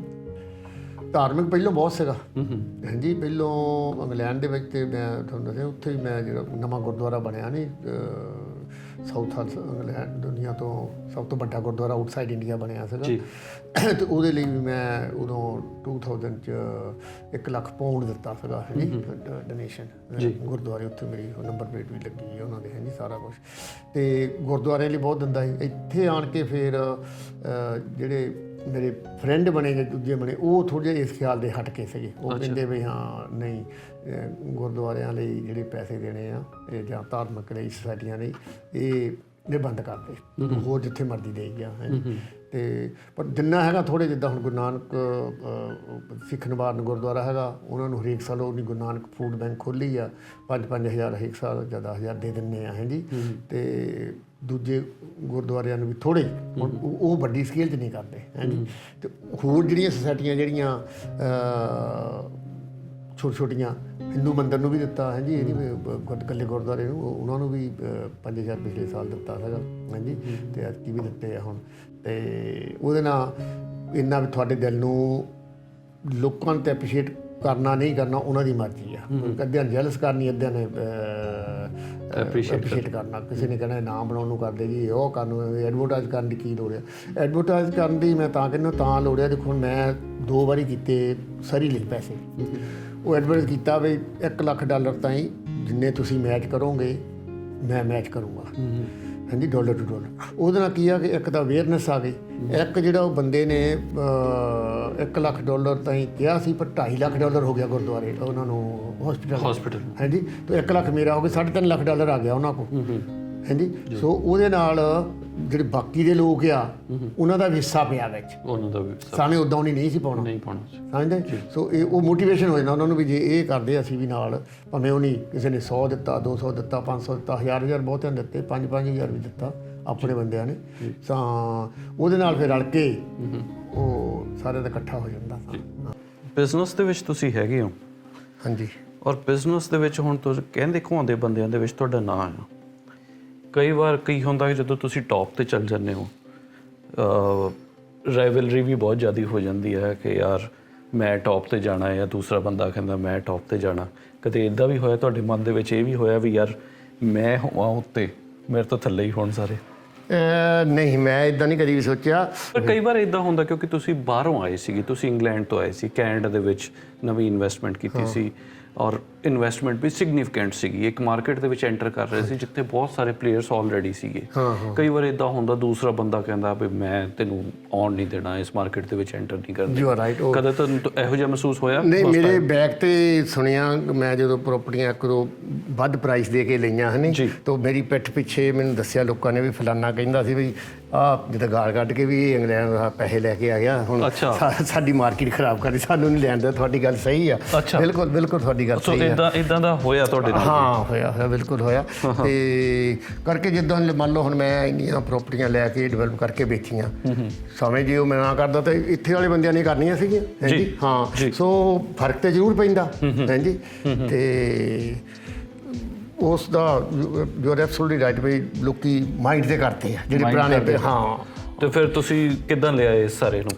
ਆਪਾਂ ਦੇਖਿਆ ਵੀ ਦੇਖੋ ਸੌਸਰੀ ਰਹਿੰਦੇ ਸੀ ਜ਼ਿਆਦਾ ਕਿਸੇ ਇੱਦਾਂ ਦੀ ਕਮਿਊਨਿਟੀ ਬੜਾ ਹੈ ਨਹੀਂ ਸੀ ਸਰਕਲ ਹੈ ਨਹੀਂ। ਹੁਣ ਇੱਥੇ ਵਾਈਟ ਰੌਕ ਰਹਿੰਦੇ ਆ ਸਰੀ ਥੋੜਾ ਜਿਹਾ ਸਰਕਲ ਹੈਗਾ ਉਹ ਲੋਕੀ ਗੱਲਾਂ ਦੱਸ ਦਿੰਦੇ ਆ ਆਪਾਂ ਬੜਾ ਬੋਦਰ ਨਹੀਂ ਕਰੀਦਾ। ਠੀਕ ਹੈ ਜਿਹੜਾ ਯਾਰ ਦੋਸਤਾਂ ਦਾ ਸਰਕਲ ਆ ਹਾਂਜੀ ਉਹ ਕਿਹੋ ਜਿਹਾ ਸਰਕਲ ਆ?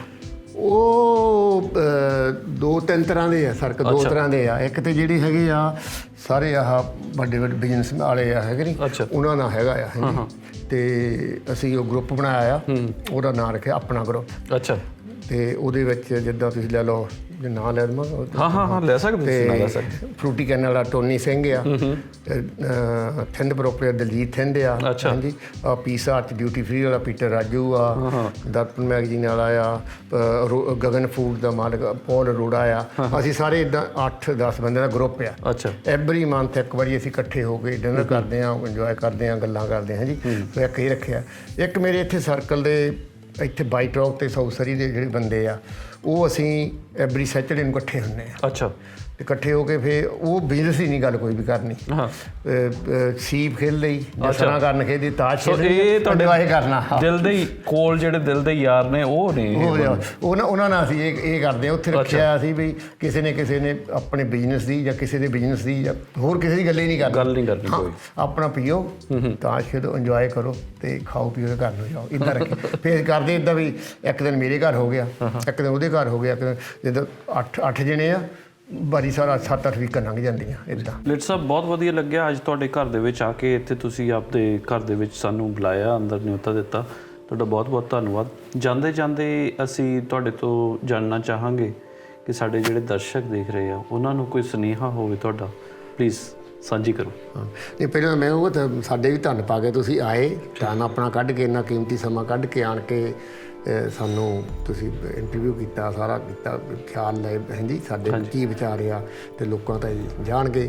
ਇਹਦੇ ਨਾਲ ਹੋ ਸਕਦਾ ਕਿਸੇ ਨੂੰ ਕੋਈ ਚੰਗੀ ਵੀ ਮਿਲੇ ਸੇਧ ਹਾਂਜੀ, ਅਤੇ ਨਹੀਂ ਤਾਂ ਵਿਚਾਰ ਆਪੋ ਆਪਣੇ ਜਿੱਦਾਂ ਕਹਿੰਦੇ ਹੁੰਦੇ ਆ ਠੀਕ ਆ ਹਾਂਜੀ। ਅਤੇ ਸੁਨੇਹਾ ਇਹੀ ਆ ਵੀ ਸਾਰੇ ਇਮਾਨਦਾਰੀ ਨਾਲ ਸੱਚੇ ਦਿਲੋਂ ਮਿਹਨਤ ਕਰੋ ਅਤੇ ਉਹਦੇ ਨਾਲ ਤੁਹਾਨੂੰ ਫਲ ਮਿਲਦਾ ਹੈ ਜੀ। ਕਿਉਂਕਿ ਬਹੁਤ ਸਾਰੇ ਲੋਕ ਇਹੋ ਜਿਹੇ ਕੈਨੇਡਾ ਦੇ ਵਿੱਚ ਇਸ ਵੇਲੇ ਇਹੋ ਜਿਹੇ ਨੇ ਜਿਨ੍ਹਾਂ ਨੇ ਆਪਦੀ ਲਾਈਫ ਸਟਾਰਟ ਕਰਨੀ ਹੈ। ਬਹੁਤ ਸਾਰੇ ਬੱਚੇ ਇੰਡੀਆ ਤੋਂ ਆਏ ਆ, ਹਰ ਕਿਸੇ ਦੀ ਲਾਈਫ ਜਿਹੜੀ ਅੱਗੇ ਉਹਨਾਂ ਦੇ ਸਾਹਮਣੇ ਪਈ ਆ। ਉਹਨਾਂ ਦੇ ਵਾਸਤੇ ਕੋਈ ਸਪੈਸ਼ਲ ਸੁਨੇਹਾ ਤੁਸੀਂ ਸਕਸੈਸ ਦਾ ਕੀ ਇਹੋ ਜਿਹਾ ਤੁਸੀਂ ਉਹਨਾਂ ਨੂੰ ਮੰਤਰ ਦਿਓਗੇ ਜੇ ਕੋਈ ਦੇਣਾ ਹੋਵੇ? ਦੇਖੋ ਜੀ, ਜਿਹੜੇ ਯੰਗਸਟਰ ਆ ਅੱਜ ਕਹਿ ਲਓ ਤੁਸੀਂ, ਜਿਹੜੇ ਯੰਗਸਟਰ ਦਾ ਆਪਾਂ ਕਹਾਂਗੇ 30 ਸਾਲ ਤਾਈਂ, 35 ਸਾਲ ਤਾਈਂ, 40 ਸਾਲ ਤਾਈਂ ਵੀ ਥੱਲੇ ਜਿਹੜੇ ਉਹ ਯੰਗਸਟਰ ਹੀ ਗਿਣੇ ਜਾਂਦੇ ਆ ਹਾਂਜੀ। ਉਹਨਾਂ ਨੂੰ ਇਹ ਵੀ ਤੁਸੀਂ ਕੰਮ 'ਤੇ ਜਿਹੜਾ ਕਰਦੇ ਉਹ ਬਹੁਤ ਜ਼ਰੂਰੀ ਆ ਹਾਂਜੀ। ਪਰ ਉਹਦੇ ਨਾਲ ਸਾਈਡ 'ਤੇ ਜਿੱਦਾਂ ਅੱਜ ਕੱਲ੍ਹ ਸਾਰੇ ਨਿਆਣੇ ਪੜ੍ਹੇ ਲਿਖੇ ਆ ਜੀ, ਕੋਈ ਨਾ ਕੋਈ ਆਪਣਾ ਬਿਜ਼ਨਸ ਜ਼ਰੂਰ ਕਰੋ। ਕੋਈ ਮਿਹਣਾ ਨਹੀਂ ਗਾ ਬਿਜ਼ਨਸ, ਜਿਹੜਾ ਮਰਜ਼ੀ ਛੋਟਾ ਮੋਟਾ ਪਹਿਲਾਂ ਸ਼ੁਰੂ ਕਰੋ, ਫਿਰ ਹੀ ਤੁਸੀਂ ਗਰੋ ਕਰਦੇ ਆ ਹਾਂਜੀ। ਅਤੇ ਮੈਂ ਤੁਹਾਨੂੰ ਆਪਾਂ ਦੱਸਣਾ ਚਾਹੁੰਦਾ ਹਾਂ, ਮੈਂ ਇੰਗਲੈਂਡ ਦੇ ਵਿੱਚ 20 ਸਾਲ ਸਾਊਥਰ ਚੈਂਬਰ ਆਫ ਕਾਮਰਸ ਦਾ ਪ੍ਰੈਜ਼ੀਡੈਂਟ ਰਿਹਾ। ਅਤੇ ਉਹਦੇ ਵਿੱਚ ਮੈਂ ਸਕੂਲਾਂ 'ਚ ਜਾ ਕੇ ਨਿਆਣਿਆਂ ਨੂੰ ਲੈਕਚਰ ਦਿੰਦੇ ਹੁੰਦੇ ਸੀਗੇ, ਤਾਂ ਉਹ ਕਹਿੰਦੇ ਦੱਸੋ ਜੀ ਵੀ ਕੀ ਕਰਨਾ। ਉਹ ਉਦੋਂ ਮੈਂ ਉਹਨਾਂ ਨੂੰ ਕਹਿੰਦਾ ਹੁੰਦਾ ਵੀ ਤੁਸੀਂ ਜਿਹੜਾ ਬਿਜ਼ਨਸ ਕਰਨ ਲਈ ਜਾਂ ਸਟਾਰਟ ਕਰਨ ਲਈ ਤੁਹਾਨੂੰ ਮਿਲੀਅਨ ਜਾਂ ਲੱਖਾਂ ਪਾਉਂਡ ਨਹੀਂ ਚਾਹੀਦੇ, ਤੁਸੀਂ 20, 30, 40 ਪਾਉਂਡ ਨਾਲ ਵੀ ਸ਼ੁਰੂ ਕਰ ਸਕਦੇ ਆ। ਕਿਉਂਕਿ ਉਹ ਫਿਰ ਹੁਣ ਪੁੱਛਦੇ ਨਿਆਣੇ ਕਿੱਦਾਂ ਕਰ ਸਕਦੇ ਆ। ਮੈਂ ਉਹਨੂੰ ਦੱਸਿਆ ਤੁਸੀਂ ਇੱਥੋਂ ਸਾਡੇ ਨੇੜੇ ਹੋਲਸੇਲ ਮਾਰਕੀਟ ਸੀ ਲੰਡਨ, ਵੀ ਉੱਥੋਂ ਜਾਓ 40-50 ਪਾਉਂਡ ਦੀਆਂ ਪੈਨਸਲਾਂ, ਪੈਨ, ਰਬੜਾਂ, ਬੁੱਕਾਂ, ਕਿਤਾਬਾਂ ਲੈ ਆਓ। ਉਹ ਤੁਸੀਂ ਸਾਰੀਆਂ ਸ਼ੋਪਾਂ 'ਚ ਜਾ ਕੇ ਇਕੱਲੀ 'ਤੇ ਵੇਚੋ ਹਾਂਜੀ। ਜਿਹੜਾ 50 ਆਇਆ, ਜੇ ਤੁਸੀਂ 70 ਜਾਂ 80 ਪਾਉਂਡ ਦਾ ਹੀ ਵੇਚਤਾ, ਤੁਹਾਨੂੰ 30-40 ਪਾਉਂਡ ਹਫ਼ਤੇ ਦੀ ਇਨਕਮ ਆ ਗਈ ਹੈ ਵਿਚ good income for as a youngster. So ਉਹਨਾਂ ਨਿਆਣਿਆਂ ਨੇ ਇੱਦਾਂ ਕੀਤਾ, ਬਹੁਤਿਆਂ ਨੇ ਐਪਰੀਸ਼ੀਏਟ ਵੀ ਕੀਤਾ, ਬਾਅਦ 'ਚ ਗਰੋ ਵੀ ਕਰ ਗਏ ਹਾਂਜੀ। ਸੋ ਇੱਦਾਂ ਹਰੇਕ ਨੂੰ ਇਹੀ ਕਹਿਣਾ ਵੀ ਪਰ ਕੰਮ ਕਰੋ ਦਿਲੋਂ ਲਾ ਕੇ, ਉਹ 'ਤੇ ਕੌਨਸਨਟਰੇਟ ਕਰੋ। ਇਹ ਨਹੀਂ ਕਹਿੰਦੇ ਕੋਈ ਨਹੀਂ ਕਹਿਣ ਦਿਓ ਕੱਲ੍ਹ ਨੂੰ ਕਰ ਲਵਾਂਗੇ, ਨਹੀਂ ਯਾਰ ਹਾਂ ਬਹੁਤ ਮਿਹਨਤ, ਦਿਮਾਗ ਨਾਲ, ਇਮਾਨਦਾਰੀ ਨਾਲ। ਜੇ ਤੁਹਾਡੇ ਦਿਲ ਦੇ ਵਿੱਚ ਪਹਿਲੋਂ ਹੀ ਆ ਵੀ ਮੈਂ ਇਹ ਆਹ ਪੈਸੇ ਇੱਧਰੋਂ ਇੱਦਾਂ ਬਚਾਉਣੇ ਆ ਰਾਈਟ, ਅਤੇ ਫਿਰ ਤੁਸੀਂ ਗਰੋ ਨਹੀਂ ਹੋ ਸਕਦੇ। ਇੱਕ ਵਾਰੀ ਕਰ ਲਓਗੇ, 2 ਵਾਰੀ ਕਰ, ਦੂਜੀ ਵਾਰੀ ਉਹ ਕੰਮ ਨਹੀਂ ਚੱਲਦਾ। ਸੋ ਪੂਰੇ ਦਿਲੋਂ ਇਮਾਨਦਾਰੀ ਨਾਲ ਕੰਮ ਕਰੋ, ਬਿਜ਼ਨਸ ਕਰੋ ਜ਼ਰੂਰ। ਅਤੇ ਜਿਹੜੀ ਪੇ ਆ, ਪੇ ਦਾ ਸੈੱਟ ਆ ਤੁਹਾਨੂੰ। ਜੇ ਤੁਹਾਡੀ ਹੁਣ ਪੇ ਮੰਨ ਲਓ 50,000 ਦੇ $1,00,000 ਵੀ ਸਾਲ ਦੀ ਆ, ਅਤੇ ਉਹ ਉਨੀ ਰਹਿਣੀ ਆ। ਜਿਹੜਾ ਬਿਜ਼ਨਸ ਆ ਉਹ ਜੇ ਚੱਲ ਪਿਆ, ਉਹਦੇ ਵਿੱਚ ਤੁਹਾਨੂੰ 2 ਲੱਖ, 4 ਲੱਖ, 5 ਲੱਖ ਵੀ, ਮਿਲੀਅਨ ਵੀ ਬਚ ਸਕਦਾ ਜੀ ਹਾਂਜੀ। ਬਾਹਲੀ ਗੱਲ ਨਹੀਂ, ਇੱਥੇ ਤਾਂ ਹੁਣ ਸੌਖਾ ਕੰਮ ਹੈ ਵੀ ਜੇ ਤੁਸੀਂ ਸਾਈਡ 'ਤੇ ਕੋਈ ਮਕਾਨ ਲੈ ਕੇ ਰੈਨੋਵੇਟ ਕਰਕੇ ਵੇਚ ਲਓ, ਉਹ 'ਚੋਂ ਤੁਸੀਂ 50,000 ਲੱਖ ਬਣਾ ਲੈਂਦੇ ਆ ਜੀ। ਜੇ ਤੁਸੀਂ ਕਿਤੇ ਹੈਗੇ ਆ ਤੁਹਾਡੇ ਕੋਲ 4 ਪੈਸੇ ਲੈ ਸਕਦੇ ਆ, ਤਾਂ ਕੋਈ ਲੋਟ ਲੈ ਕੇ ਉੱਥੇ ਮਕਾਨ ਬਣਾ ਲਓ, ਉਹਦੇ 'ਚ ਵੀ 2-3 ਲੱਖ ਬਣਦਾ ਹੀ ਆ। ਠੀਕ ਹੈ, ਤੁਸੀਂ ਵੱਡਾ ਨਹੀਂ ਪ੍ਰੋਜੈਕਟ ਕਰ ਸਕਦੇ, ਐਟਲੀਸਟ ਮਿਨੀਮਮ 'ਤੇ ਕਰ ਸਕਦੇ। ਜਾਂ ਤਾਂ ਇੱਥੇ ਅੱਜ ਕੱਲ੍ਹ ਜ਼ਿਆਦਾ ਚੱਲਦਾ, ਤੁਸੀਂ 2 ਬੰਦੇ ਰਲ ਜਾਓ ਜਾਂ 3 ਬੰਦੇ ਰਲ ਜਾਓ, ਰਲ ਕੇ ਕਰ ਲਓ। ਉਹ ਐਕਸਟਰਾ ਲੰਪ ਸਮ ਇਕੱਠੇ ਹੋ ਜਾਂਦੇ ਆ, ਜਿਹੜੀ ਉੱਦਾਂ ਜਿਹੜੇ ਪੈਸੇ ਆਉਂਦੇ ਉਹਦੇ ਨਾਲੋਂ ਖਰਚ ਹੋਈ ਜਾਂਦੇ। ਸੋ ਐਕਸਟਰਾ ਇਨਕਮ ਜਿਹੜੀ ਆ ਉਹ ਜ਼ਰੂਰ ਬਣਾ ਕੇ ਰੱਖੋ, ਆਪਦੀ ਜਿਹੜੀ ਸਟੱਡੀ ਇਨਕਮ ਆ ਉਹਦੇ ਨਾਲ ਹਾਂ ਜੀ। ਲਿਟ ਸਾਹਿਬ ਬਹੁਤ ਬਹੁਤ ਧੰਨਵਾਦ ਕਿ ਤੁਸੀਂ ਅੱਜ ਸਾਨੂੰ ਆਪਦੇ ਘਰ ਦੇ ਵਿੱਚ ਨਿਯੁਤਾ ਦਿੱਤਾ। ਤੁਹਾਨੂੰ ਮਿਲ ਕੇ ਬੇਹੱਦ ਖੁਸ਼ੀ ਹੋਈ। ਧੰਨਵਾਦ। ਸੋ ਕਾਇੰਡ, ਥੈਂਕ ਯੂ।